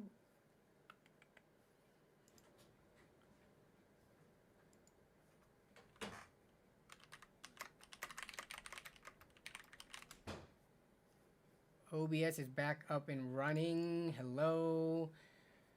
Oh my goodness. What the heck was that? Alright, yeah, we're back. OBS is weird. OBS like half froze. I was able to like go into my OBS settings. I was able to switch between scenes and stuff, but the preview window was just frozen. But we are back. Okay, looks like I gotta redo this window capture because let's see. Here we go. Oh, Kasey asked when LAN video. Whoops. Such a big map.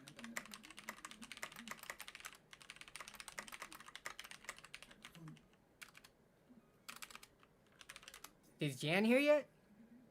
Or end of year.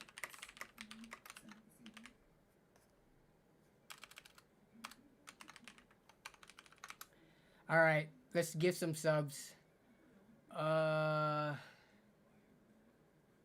We are gonna get. Whoa, what are these different tiers? Tier 3? $25, dude. I'm not that rich. We're gonna give 10 subs. How do I? Oh, my. Okay, I gotta do this on a different window. All my information is gonna pop up. Okay, let me do this.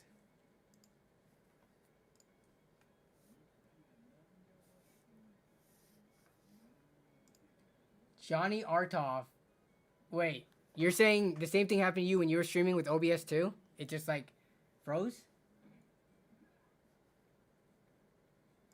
Young Joey says, bro, I love your videos. You my favorite YouTuber. Keep up the grind. You helped me with first build. Thanks for the kind words. I appreciate it. Let me do this gifted subs to Kasey real quick. Bro, this is and overwhelming. This is flashbacks to last time. Okay, let me do this real quick.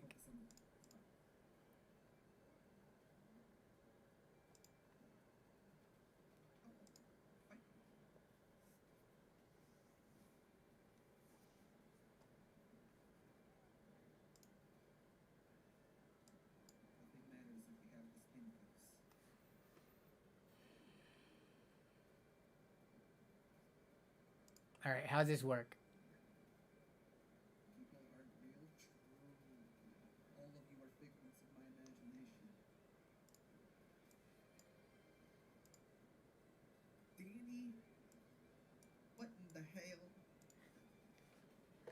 So it wasn't, or you're just some fucking GJ Cool. How are you? Welcome back. The fuck, bro? I really appreciate it, but it's super unnecessary. Okay, I'm getting my ass kicked now because you have me fucking distracted. Well, thank you so much.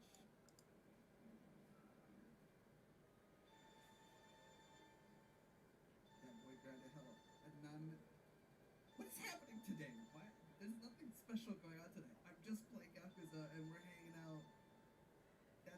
That's all, you know, anonymous. Fucking 5 gifted, thank you so much.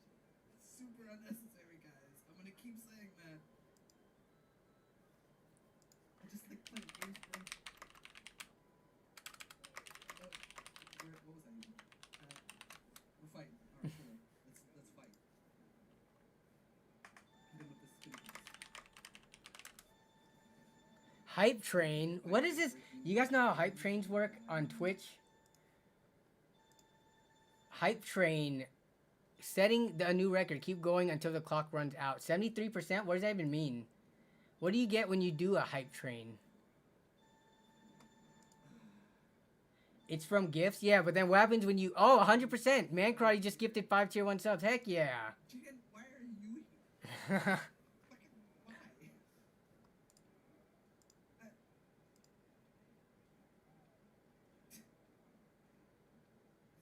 Thank you very much. I appreciate it.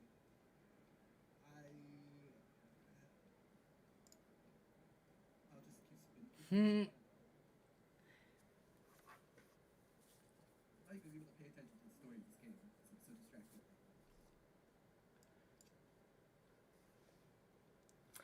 So does okay, how do you check to see how many people don't have gifted subs or whatever on Twitch? Like, what happens when everyone already has a sub after, let's see. Oh, Navy Shark, subscribe with Prime.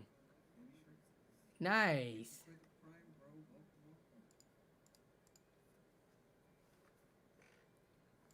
Yes, please. So, Arflet, you're actually enjoying Hero Wars? I thought you were saying it was a bad YouTube ad game that wasn't as it was depicted. You should definitely do a Setup Wars on stream, Brody. That would be dope. So, I don't know about Setup Wars because that's not original, but I do look at people's streams and critique it, and we look at it as a community. People have submitted stuff, and we could take a look at it. I wanted to do this on this stream. I guess we could have done this next week too. But yeah, for the holidays, I wanted to show Kasey some more love again, and give some subs and stuff, because I think, you know, for him getting into streaming and still being like new to it and stuff, things like this is more impactful. Like the money that I spent on gifted subs here will probably leave a bigger impact on him than if I spent it elsewhere or eating out or something like that. So yeah, I wanted to show him some love, and to, you know, also promote him again, being trying to get into streaming. People really like Kasey's personality from the LAN party stories as well as the other videos. So yeah, I think he makes for a very good streamer because he loves the game and he is a very down to earth person. So yeah.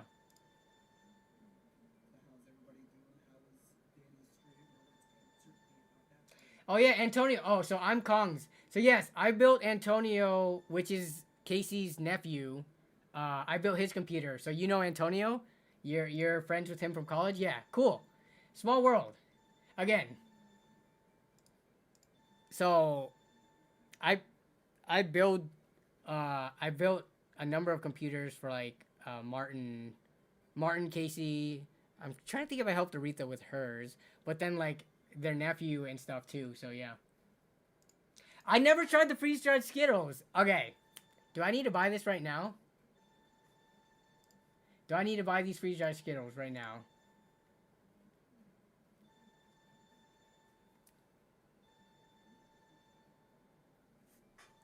Can you guys hear that bell in the background by chance? I'm sorry. Okay, I need to mute that. We have I have motion sensors for outside the house. Let me mute that real quick.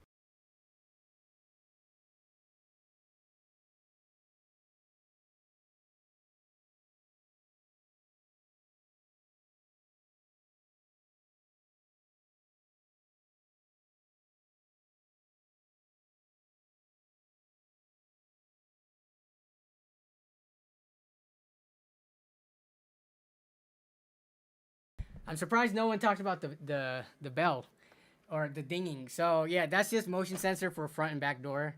But we're doing laundry right now, and it's setting it off the dryer vent. So I need to change the where it's pointing at. Freeze dry Skittles. All right. Okay. Let me take a look at this. Oh, but speaking of freeze dried Skittles, I want to mute Kasey for a second here. Thanks to everyone who showed love. Freeze dried Skittle candy. All right. So which one is it? Is it these ones? Are these the correct ones? It's only $10. Yeah, I'll buy it, and I can eat it next week on stream. This is it, right? What's the best? Okay, I gotta calculate. 6 ounces, So 183 an ounce, 150 an ounce. What's the cheapest one? 125 an ounce. Oh gosh, this is such a big bag. This is 125 an ounce. When is this gonna come? This is gonna deliver on, oh my goodness, into the new year? No. We need some prime shipping on this. Buy them from Budget Bytes? What is Budget Bytes? Budget Bytes.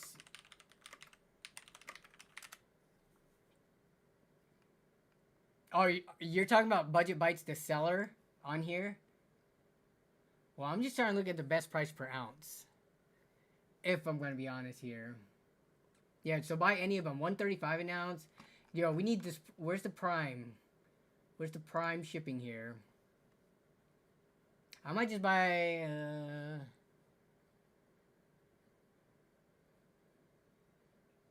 Don't pay 13 for 8 ounces. Well, no, I'm trying to find the...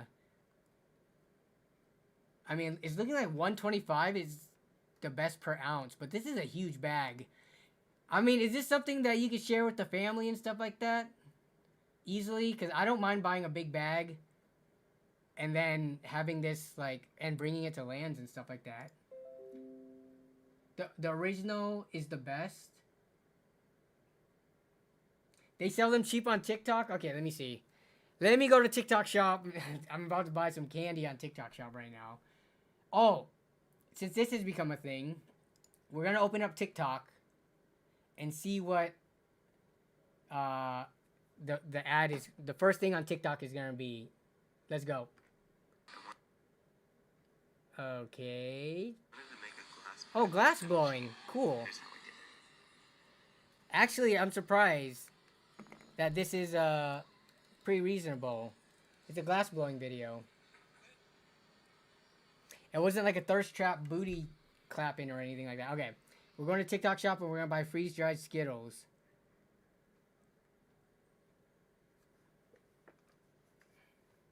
Johnny Stash, Neuron Budget. Do you like computers? I don't know. I don't know if I like computers, to be honest. They're expensive. They have problems all the time. Yeah, I do see a ton of freeze-dried Skittles on here. But I don't... They're not listing the ounces. But let me show you, since we're speaking of Skittles.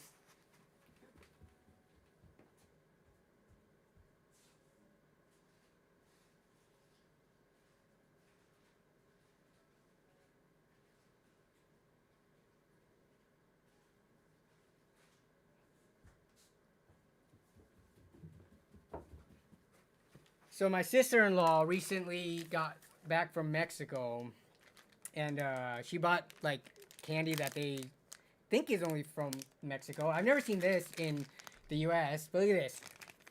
Since we're talking about Skittles, I just opened this up earlier today, actually. So this is gummy Skittles. They're gummy Skittles. And they actually taste just like Skittles. We don't have gummy Skittles in the States, do we?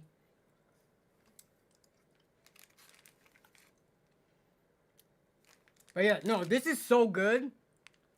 I didn't think gummy Skittles would be a thing that tasted this good.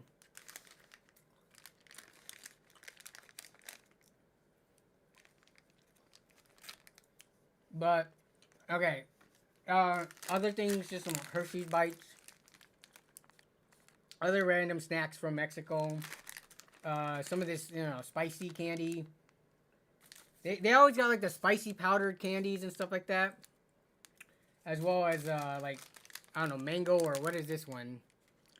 Just some kind of candy coated in like tajin and things like that. Mangoes de goma con chile, chichele. I'm probably...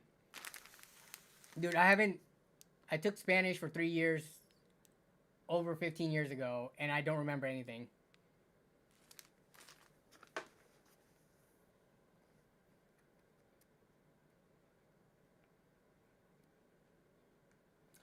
Take it easy, it's G-Boy. Wait, the King 95.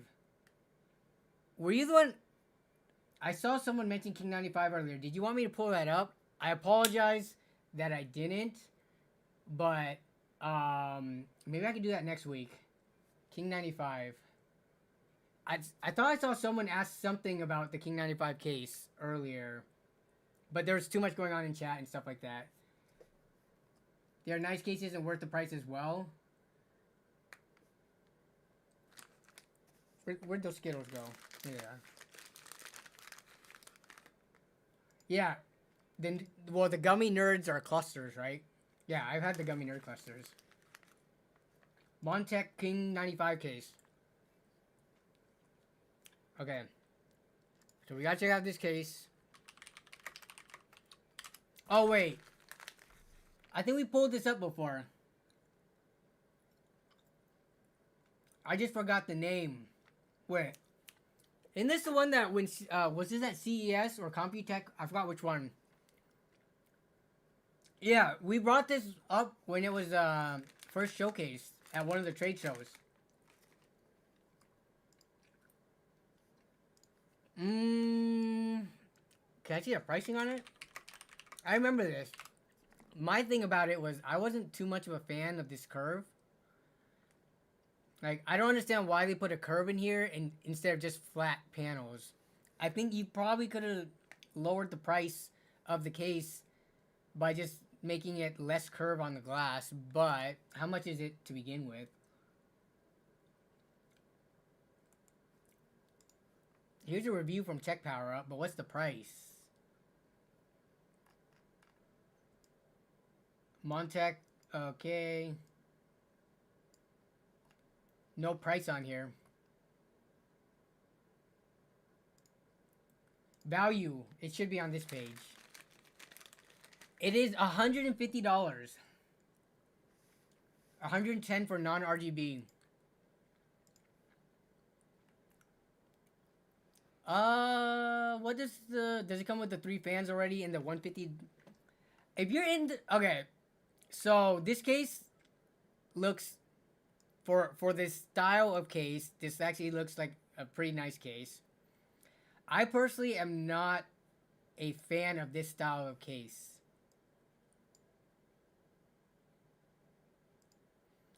Just checking up on Kasey. We're gonna hop back over there.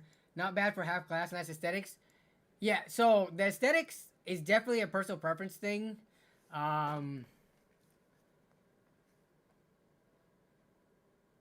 like dual chamber style cases like this. I'm not sure if I'm a fan of the curved glass or the rounded edges on some of the stuff, but what else? Anything else in the features? Different shades. They sell it in 4 different color palettes.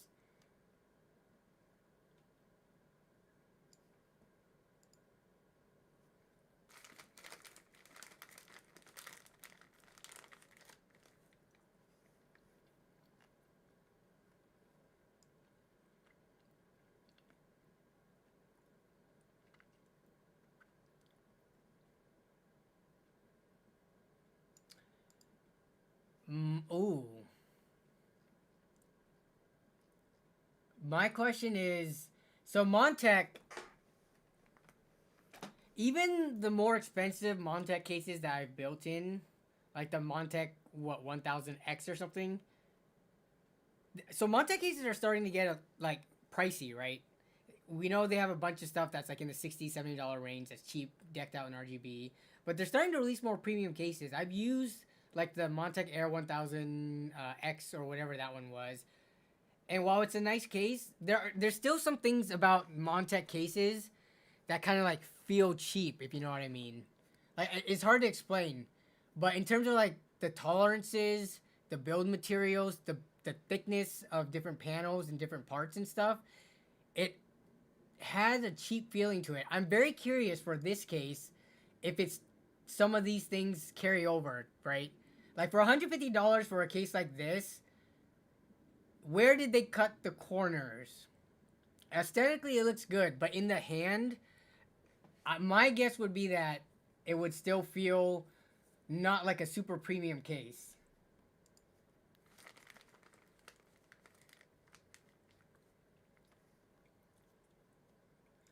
Mexworm Buffet. Buffet? Yes, Kasey is streaming over on Twitch, which again, I'm going to give a link to if you guys want to just go and support and hang out over there. This stream is going to end soon. We are almost at the 2-hour mark of stream, which is usually when I end, and then I go over for another 30 minutes. But yeah, I still need to order these Skittles real quick, but we were just talking about the Montech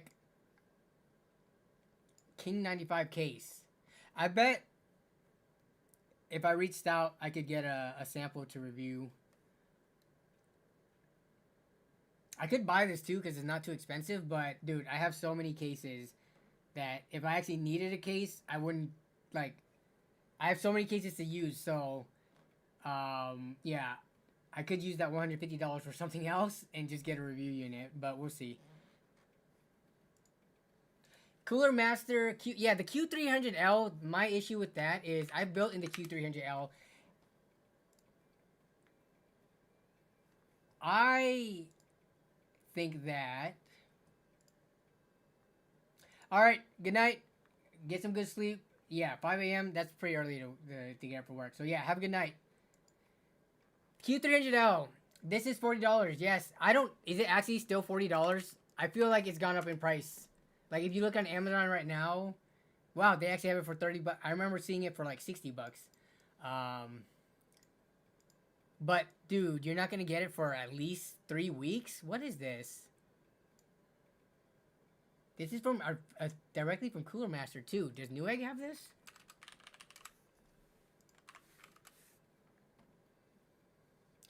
Newegg has it for... Oh, they have the white version for 40 bucks, but then they have the black version for 60-ish. Ugh.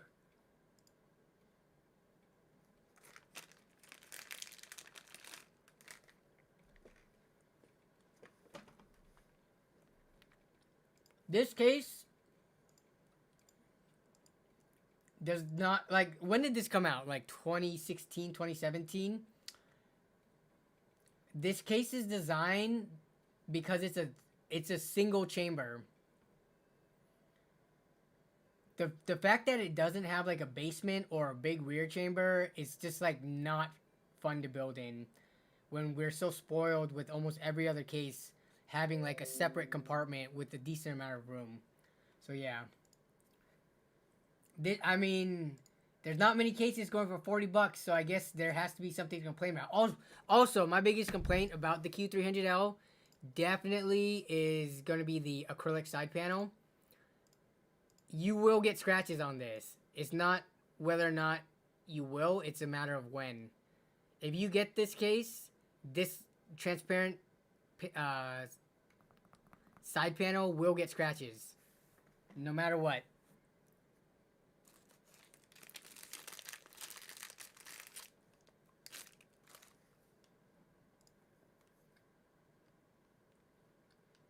Jay had good things to say about the King 95. Okay. Well, if that's the case, then yeah, this might be a solid option for 011 dynamic like lovers out there who want something that's a little bit more unique until this becomes like the norm and everyone has it.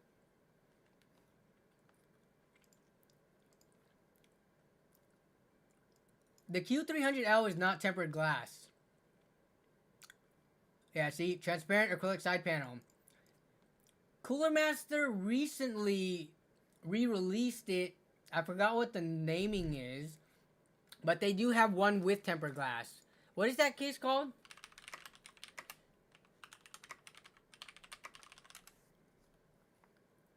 They just re-released something. Is it the Q500? It's not the 500. They redid this case, essentially. They redid this with tempered glass. It was so bad you had it for 4 years. Yeah. What was that new Cooler Master case? Let me see if I can find it on their page.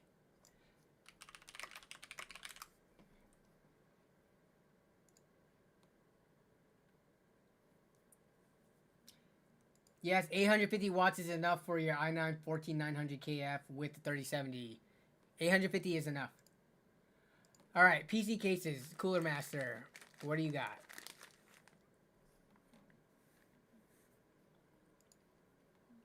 What are my thoughts on the H5 versus the H6? Okay, I'll pull that up in a second. Was it this one?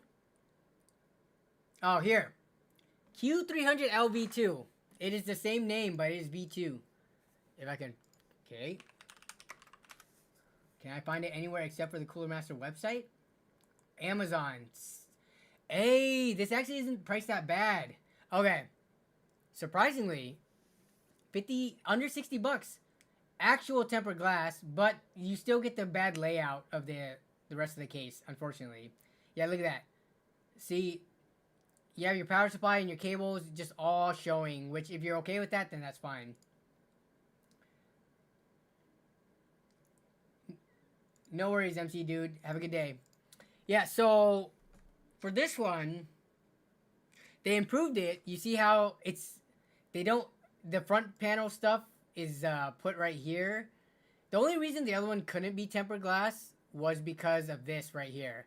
This was why they couldn't do tempered glass, because then you would have to cut the glass before tempering it, and that just makes it more expensive and it's kind of stupid.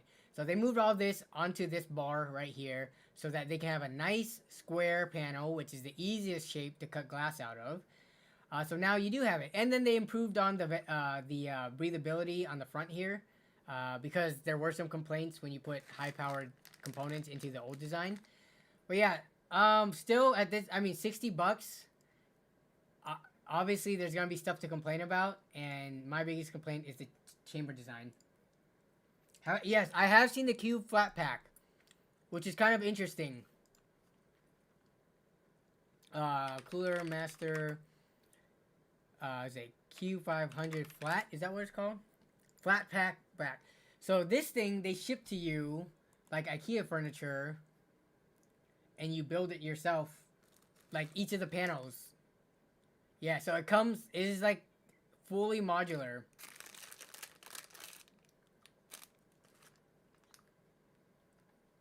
You can make a test bench out of it.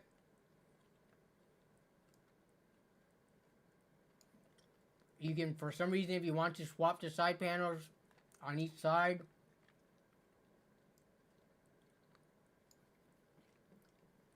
And it comes completely, all the panels separated. How much does this thing sell for if it's even readily available to buy? Can I buy this on Amazon? You can. $90. You can buy it for $90. It comes completely... Do they have the box that it comes in? Let me see if there's customer photos. No customer photos of how it comes packaged. Evo Automotive, it's 3 a.m. I'm still watching. Might actually... Go to bed. Go to bed. The stream's about to end soon. It's been 2 hours. We're about to end in the next 5 to 10 minutes. And then I'm going to hop over on Kasey's stream and hang out over there. Alright, so H5. Let's see if I can get both of them to be pulled up. H6 and H5. So what are my thoughts between the two? Okay, so the H5 is still the same as it's ever been. I like the H5 flow, to be honest. And the H6 is this wedge case. Do they show all the angles of this? The H6 flow. Let me rotate it. Here it is. What are the dimensions of this?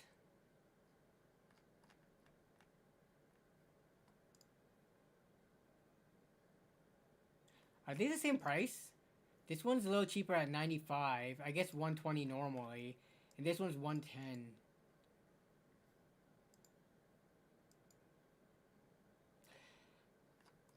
I still feel weird about this wedge.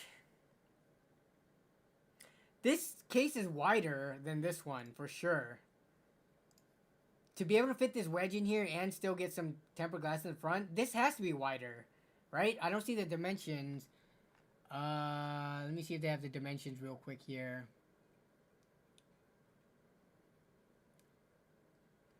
Width is 287 millimeters, 287, and then this one is what?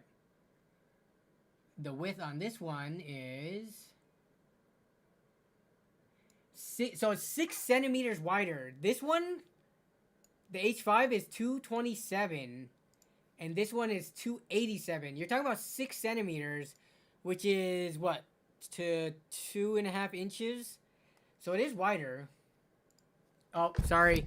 It's because I'm not sitting up close to here. I forgot to set up the wireless thing on stream today. Oh, Jason, you're in the H6 Flow? Yeah. We haven't run a poll tonight yet. We're gonna run a poll.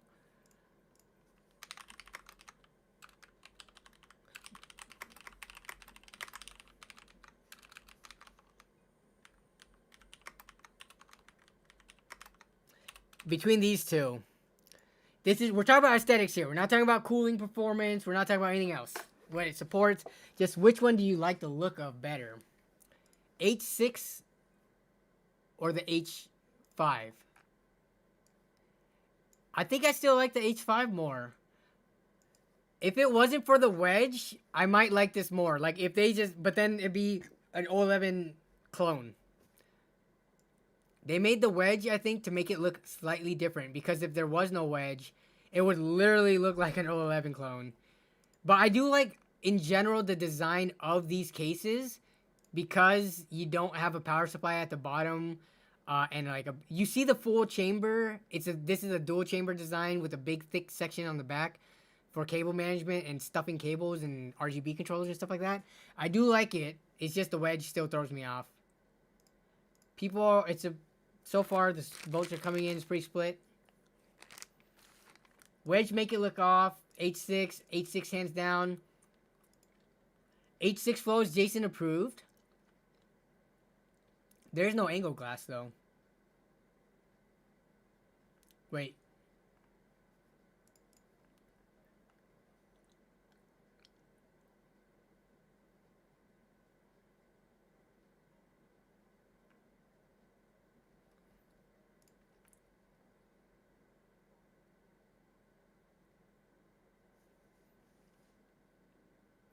H6 is mad sexy. You're bugging. I mean, where the bolts are still coming in, H6 is beating it by a little bit.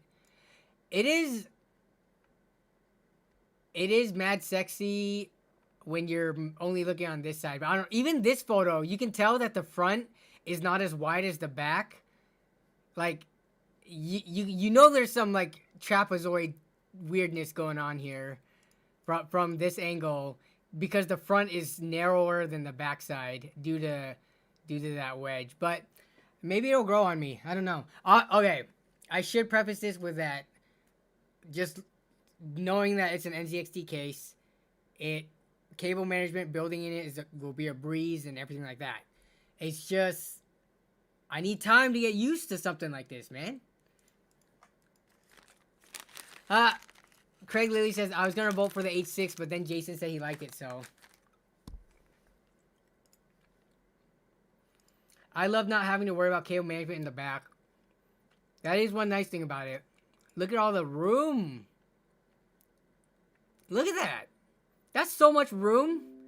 That is deep.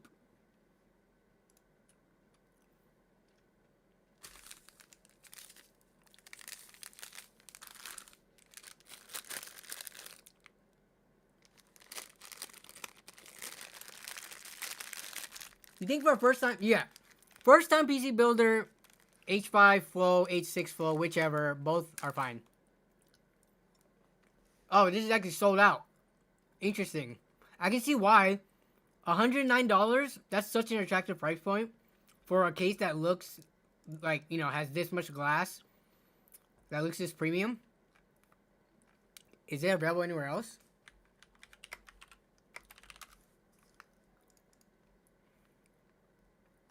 I just clicked on the NZXT link again. On Amazon and Best Buy, it seems to be going for $135. But this one includes 3 RGB fans. I don't know. This version does not, it looks like. This actually isn't that bad. If you get three RGB fans to pay $25 more, that's actually not bad. This one, if it does come with RGB fans, it's the same price. Interesting. Yeah. The hard drive cage is detachable too. Let me see. I usually leave those in so that I could tuck stuff into there without them like moving around as much. But yeah, I mean, uh, this looks like a very nice case to build in. A World says, love the videos. Keep pushing out the amazing videos, man. For sure. Oh, okay. Question. What are you... I already asked this in like a previous stream. But the latest video, which was friggin' almost 40 minutes long because it was... the latest video was so long because there's no way I could fit it into like 10 to 15 minutes like my usual video lengths. Like unboxing stuff, talking a little about each of them, building the PC so I could talk through the process of using the parts, and then quickly testing everything. There's no way I could have done that in less time. I tried to cut it down. I cut out a lot. I had like 4 hours of footage total, and I cut it down to a 38-minute video. But with regards to the whole TEMU thing, I've been getting a lot of comments about people saying TEMU steals your information and all that kind of stuff. But without much like evidence or things backing the claim. I know TEMU is currently, I think, going through allegations of that sort of stuff, but I don't think they've actually been found guilty of anything yet.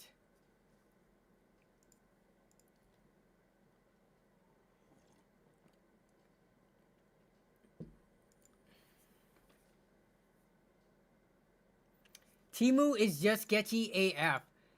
I would say definitely TEMU, in terms of the sketch scale, right? TEMU is definitely sketchier than like Amazon, Newegg, eBay, all that kind of stuff.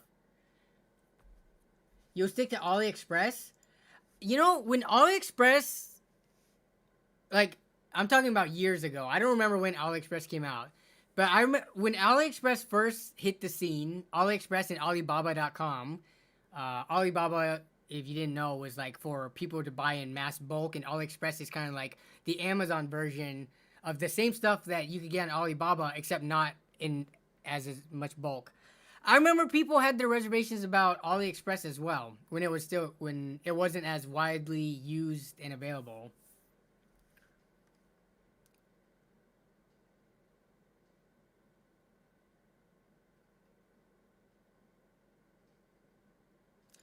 Wait, what is Young Joey saying? It does. You can buy TEMU account and run people credit and debit cards. What does that mean? You can buy people's TEMU accounts? Banggood is okay. Oh yeah, Banggood is another one. I did one video where I worked with Banggood. They sent me a graphics card to test and review. But I don't hear much about Banggood as of recent.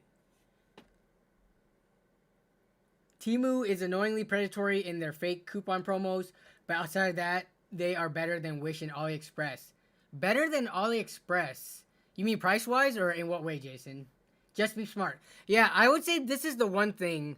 So the funny thing is, but even before TEMU reached out to me, you know, because they had their Super Bowl ad and stuff like that, I knew people who bought stuff on TEMU and started talking about it before I even started looking into it. This wasn't like computer components and stuff like that. This was like the little, you know, toys or whatever else they have on TEMU, like house stuff, knickknacks, things like that.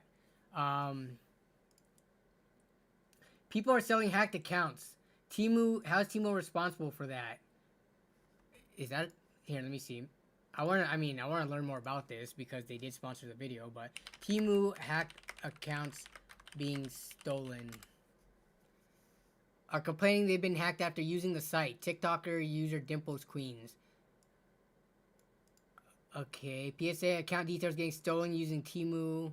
After using TEMU?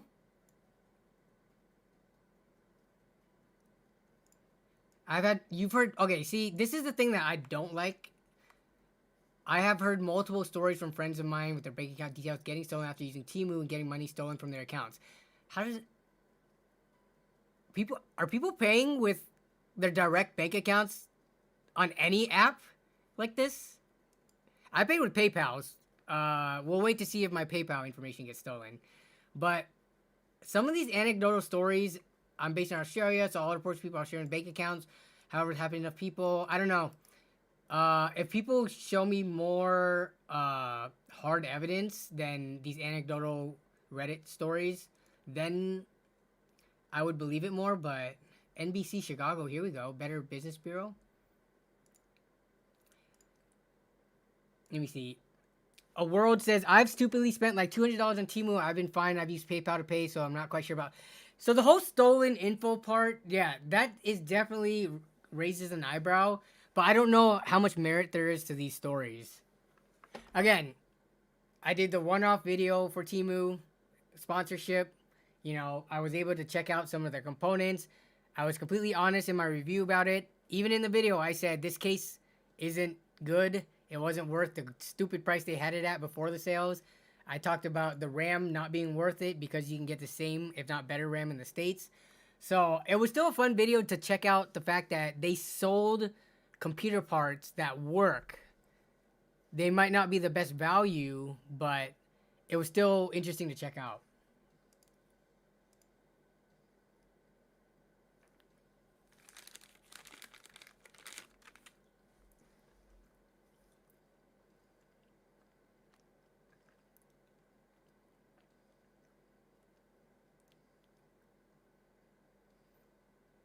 Young Joey says, they're selling your info. Where are they selling? Can you link me to a website to where they're selling it? I didn't get a TEMU GPU. There was no GPU on the TEMU site. There was no power supply, no GPU, and no processor. I had to provide that on my own. Oh, do a poll for if TEMU is safe. Let me end the other poll. People like the H5 more by the end of the poll, by the way.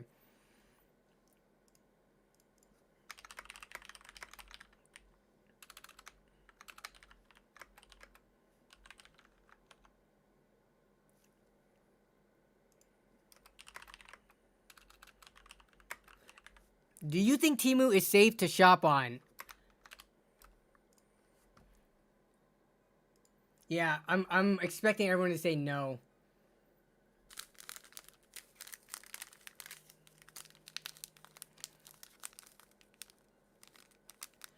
We do have Skittles gummies. Speaking of, while we shift topics. Skittles gummy. Okay, so we do have them here. Okay, I'm gonna need to buy more because I just finished the rest of this bag. And I don't know if Melissa got any. They have Skittles sour gummies. Skittles sours is so good. A gummy version would be even better. People act like TEMU is the dark web. Yeah, I think the way that I've heard people talking about it, they talk like it's the dark web. It's just another site. So I never personally used Wish.com. Did anyone here use Wish?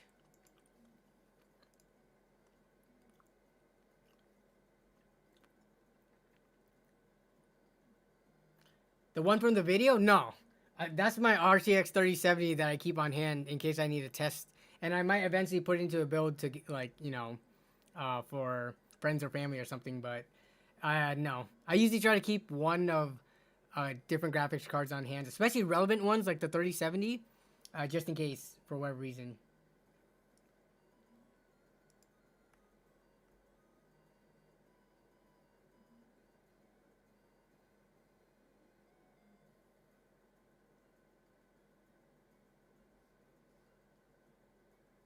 They are selling it to Chinese merchants. Is this about TEMU?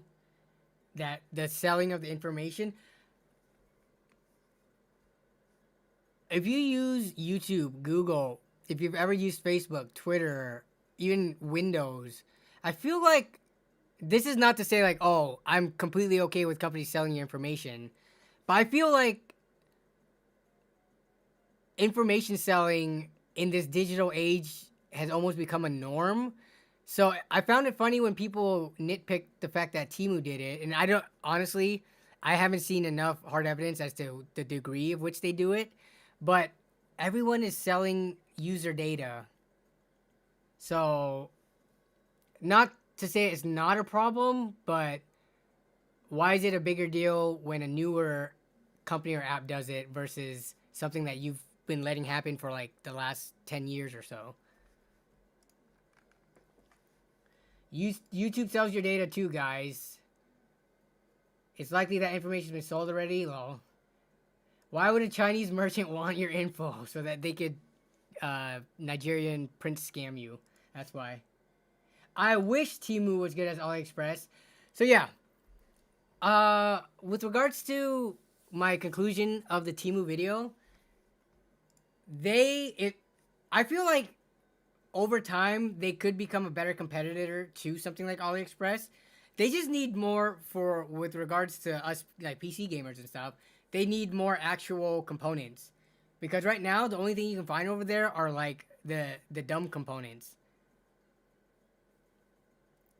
Like they are very lacking in CPU, graphics card, motherboards. They do have quite a bit of RAM and SSDs, but still.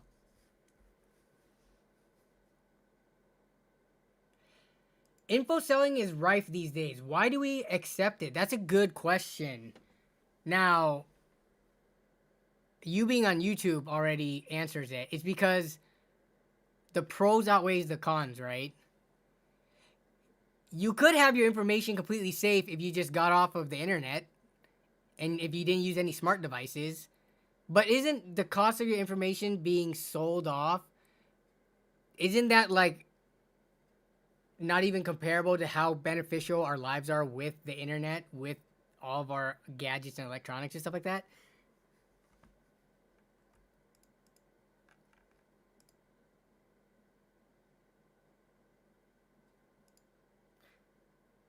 I don't think people are happy with it, but it's a trade-off that we make. Life would be way more worse and inconvenient if we didn't have the internet and all these services like YouTube, Google, Reddit, Twitter, Amazon. It would be okay. Worse is subjective because some people could say you could live in like an Amish community or something and be happy, but if you don't want to accept your information being sold, you can just not use any of the services that do that. But then you're not going to be using much of anything at all. With regards to what information is being stolen or sold, when we're talking about like these big companies like Google and stuff like that, it's more of just like whatever you put in for, I don't know if date of birth, but like gender, age, stuff like that.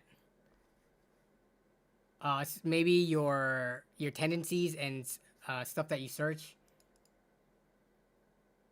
Yes, I did see. We did talk about the day before game shut down. Yeah, very big lull. We just talked about it last stream. How I was kind of excited. Actually, I was really excited for it, and I have been let down by it. The rumor is that TEMU is selling your bank account information because one TikTok person said they got hacked a few days after buying on TEMU. That's it. Which, to me, is not that strong of a case for TEMU being an unsafe website, if I'm going to be honest.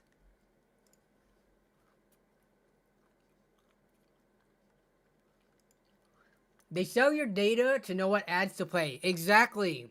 So that they know to play gaming-related and computer-related ads. Intel, AMD, NVIDIA ads. To play before my videos if you guys aren't channel members. Or if you aren't YouTube premium subscribers. And it does help to pay my bills. Yes.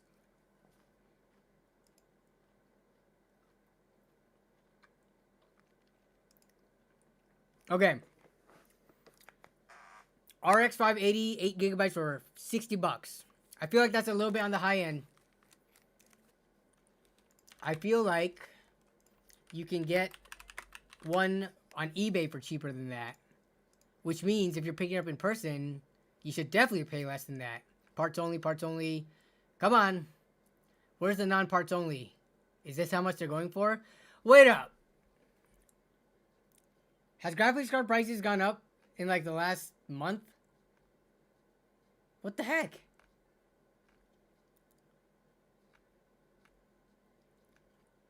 Why did RX 580 prices just... It's increased by like 10, 15 bucks. Yeah, next LAN party storage is coming before the end of the year, which means before New Year's. It's in the next 3 weeks. Inventory has dropped recently. What inventory? On these old cards. The inventory has already existed. It's just kind of changing hands. But why has there been such a demand for such a low-end old card? Not low-end, but, you know, relative to like a 6600, which is readily available. Like, what would have caused people to all of a sudden start building and buying way more RX 580s to dry up the inventory?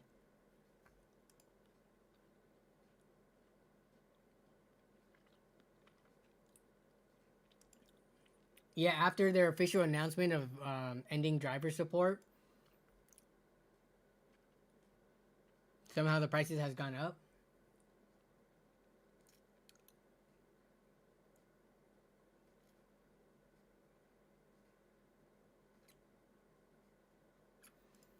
The 580 is a pretty god tier. 580, 480, maybe if you can get a 480, because it was kind of like a refresh.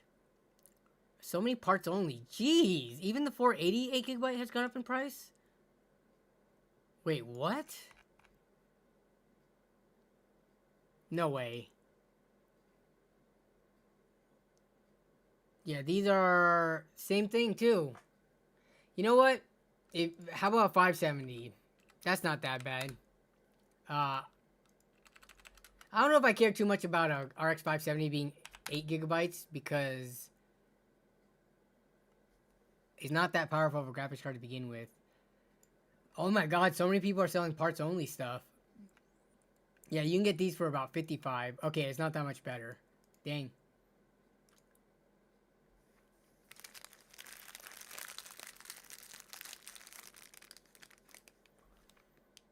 What's a good place to buy reasonably priced low profile graphics cards? There's no place like specifically to go to buy that.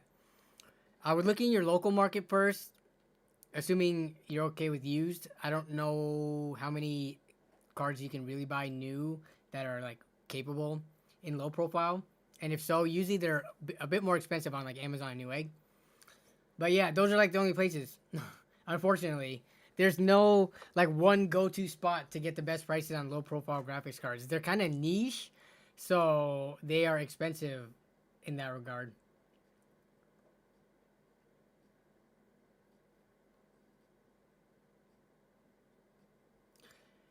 With the budget end of GPUs mostly being ignored, is it possible that prices are coming up in the used market to make a few extra bucks on older hardware? I mean, I don't know what kind of shifts in like the new hardware space would cause this. I mean, the only thing would be, I mean, basic supply and demand, right? There is now more demand for lower end cards for whatever reason. Like, was there just a huge spike in used like PC part YouTube videos or something? More Reddit posts talking about how cheap you can get older graphics cards for? It's crazy. Cause I bought that RX 580 for 20 bucks. Obviously not a normal price, but when I did buy it for that much, they were going for about 40 bucks, and now they're up to 60. Good budget GPU under 60 bucks. RX 570, RX 580. That's your pick apparently. GTX 1070s must have gone up in price too, I would bet. GTX 1070, parts only, of course. You could get a GTX 1070 for about 80 bucks right now. No, those are parts only. Jeez. They're about 100. Yeah, everything has gone up. It's like sub $100 graphics cards have shifted up in price almost across the board.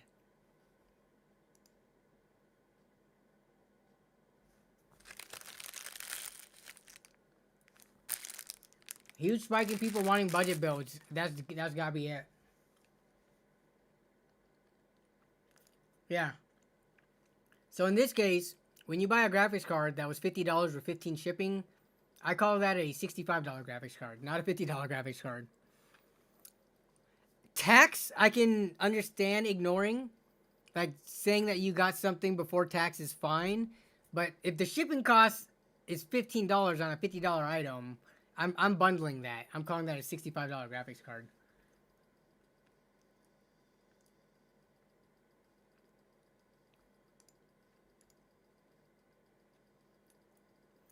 You have a 1050 Ti and you can't sell for 60?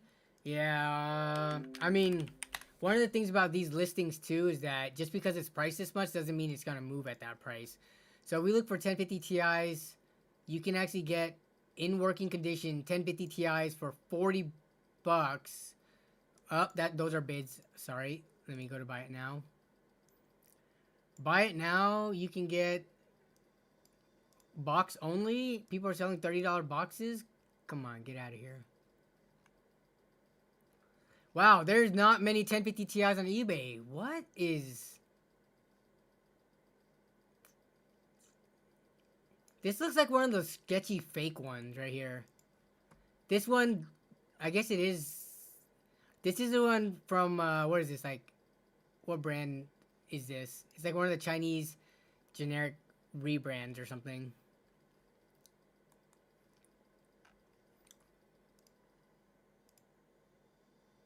Why does my mom not trust Facebook Marketplace? Are you using it to find local deals, or are you trying to buy it from someone trying to ship to you? I am very wary of buying shipped stuff. I've done it before from Facebook Marketplace. But if it's a local meetup, I wouldn't worry. Just meet in a public place, you know. Hopefully check out their Facebook profile, see that they're kind of a normal person.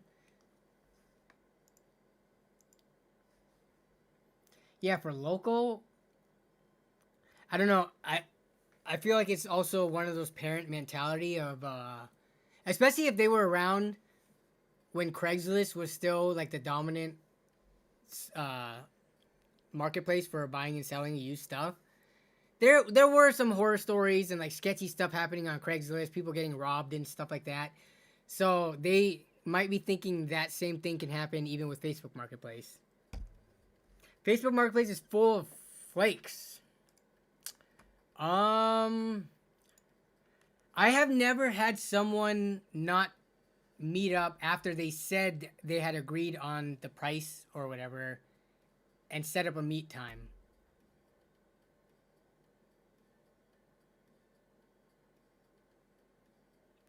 Lies. I take that back. There was one time that has happened, and I actually made a video about it. And it was because the seller, it's not because they flaked out. They just forgot, and they were willing to meet up again after the fact. But then I said, nah, I'm good. I don't want to go down to Seattle again.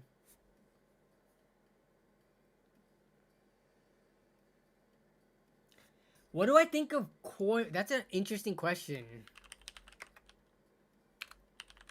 Are you talking about for keyboards? You talking about like this kind of stuff right here? Coiled USB-C cords, these aviator connections or whatever the heck, quick connects. So a lot of people are using these for their keyboards. Like that. Or are you talking about using coiled ones just for like your phone and stuff and tablet? For keyboards, I've never owned one of these. I don't know. Again, I'm not a keyboard enthusiast. If you want to look at my cable, I'm just using the basic black. Oh god, is it gonna come out? It's too tight. But I'm just using a very basic. Can I show this? Nope, I can't. It's because the chat is in the way. Look, I'm using a very basic black cable. I could probably have something where it comes out and around the corner like these coiled cables. But, I don't know, man. How much do these go for on Amazon? They are like 20-something bucks, right? $50? I mean, it looks nice. Really? Let me see. Coiled USB cable. Not like this. You're probably not talking about this. Here's a cheaper one for 20 bucks. Any other ones? Yeah. This is, at first I thought you were talking about this. I'm like, why would you ever want your cables to be springy and coily? You think this is bull? You think this is fake? Or like a low quality one? Look, this does look to be very small. If you look at it, yeah, look at it on the keyboard. Look, it's super tiny. So that's probably why it's 20 bucks. These all look very small, actually. 1.5 meter, though.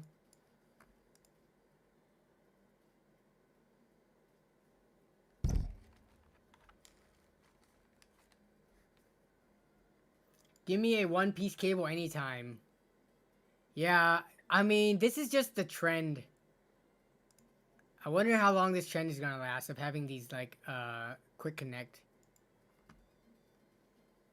Like, why do you need it to be separate pieces?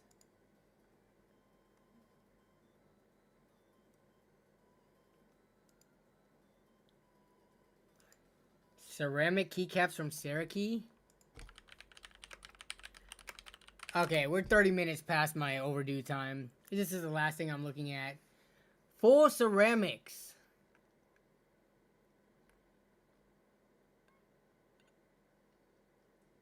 Does this actually give silky smooth typing? Isn't ceramic way heavier than plastic?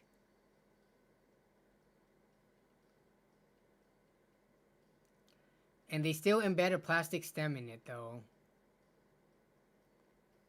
Look at the video.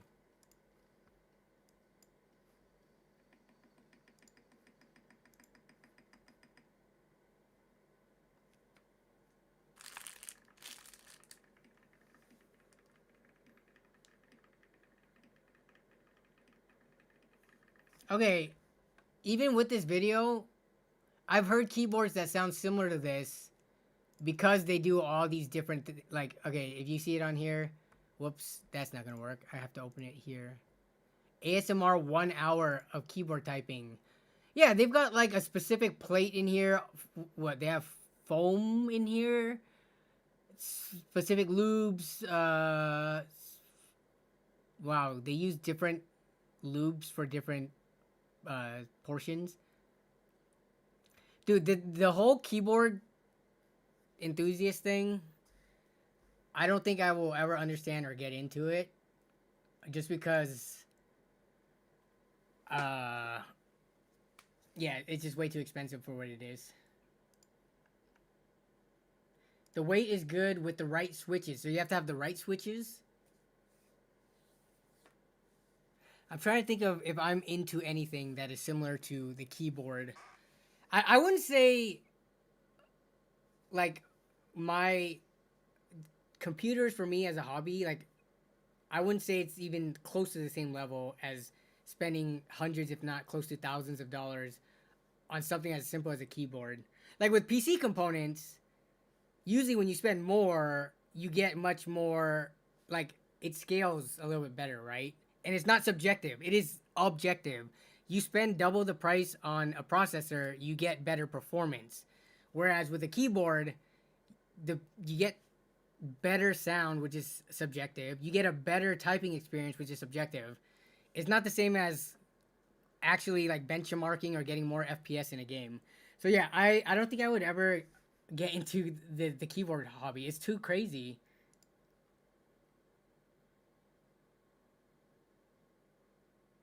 Ceramic is very nice feel and sounds nice. Do they have Amazon ceramic kits?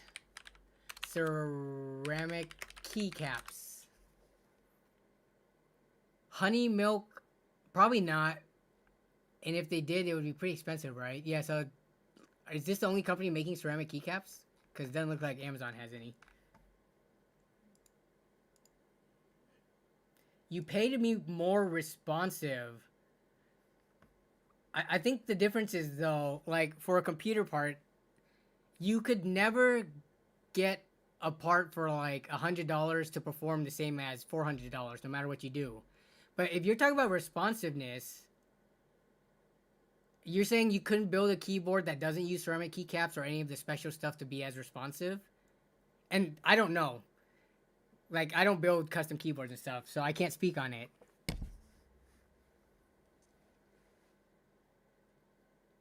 Mike 1360 with a huge $20 dono. Dude, Mike, where you been? Hope you've been okay. Hope you've been good.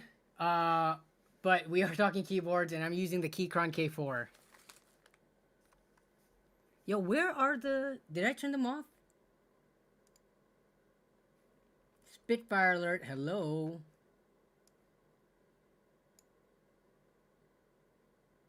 I think Stream Elements is broken or something, because these Spitfire alerts are not coming up. We didn't even get the other one either. Oh, there it is.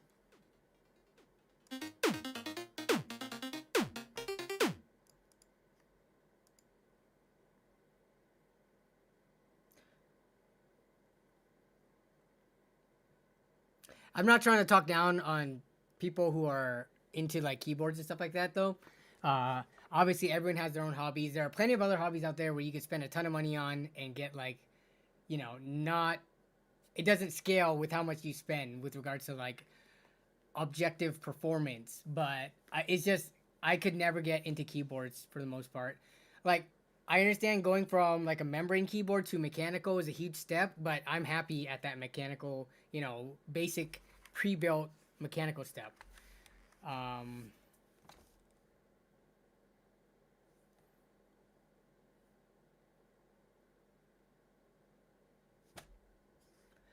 Okay, but what's with the keys? If you're gaming, you're going to be wearing headphones so you won't hear. Well, it's not just about the sound. It's also about the feel of it, which I'm going to be honest.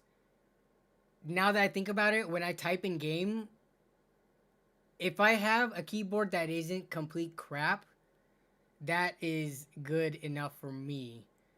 Like going from, let's say, gaming with a membrane to mechanical, and then from mechanical to like custom enthusiast made mechanical, super diminishing returns on that last step for how much you're paying.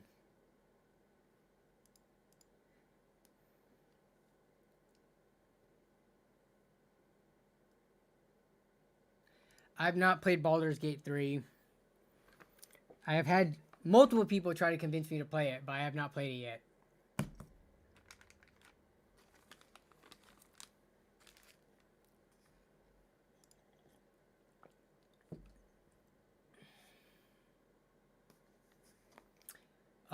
Mine, I don't think mine's the Pro. I think mine's just a Keychron K4. What's the Pro model? What is the Pro versus the non-Pro? Or are all of them Pros?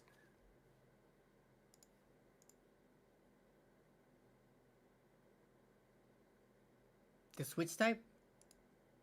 Or more aluminum? Oh yeah, mine's definitely plastic.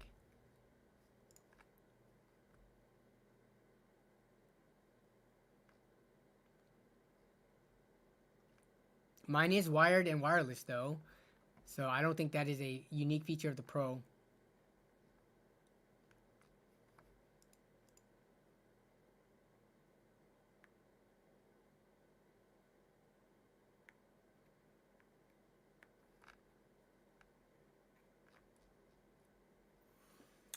Alright, that is gonna be it for the stream for the most part. I'm gonna be resuming the music. Okay, so I think before the end of the year, I should have 2 more videos. LAN party stories, fall 2023, as well as a budget gaming PC build. So yeah, other than that though, we're gonna keep up. Let me see the weekly stream. So the next stream is gonna be the week before Christmas on the 20th, and then after that is gonna be on the 27th. So 2 days after Christmas. So, yeah, that one's gonna be fun. I love hearing what people buy or get for Christmas and stuff like that. PC upgrades. So yeah, I'm looking forward to that. But other than that, yeah, I'm gonna try to get another YouTube short out before the end of the week, and then the next budget build video within a week. So be on the lookout for that. I think some people were asking about me looking at where is it? About a iBuy Power PC.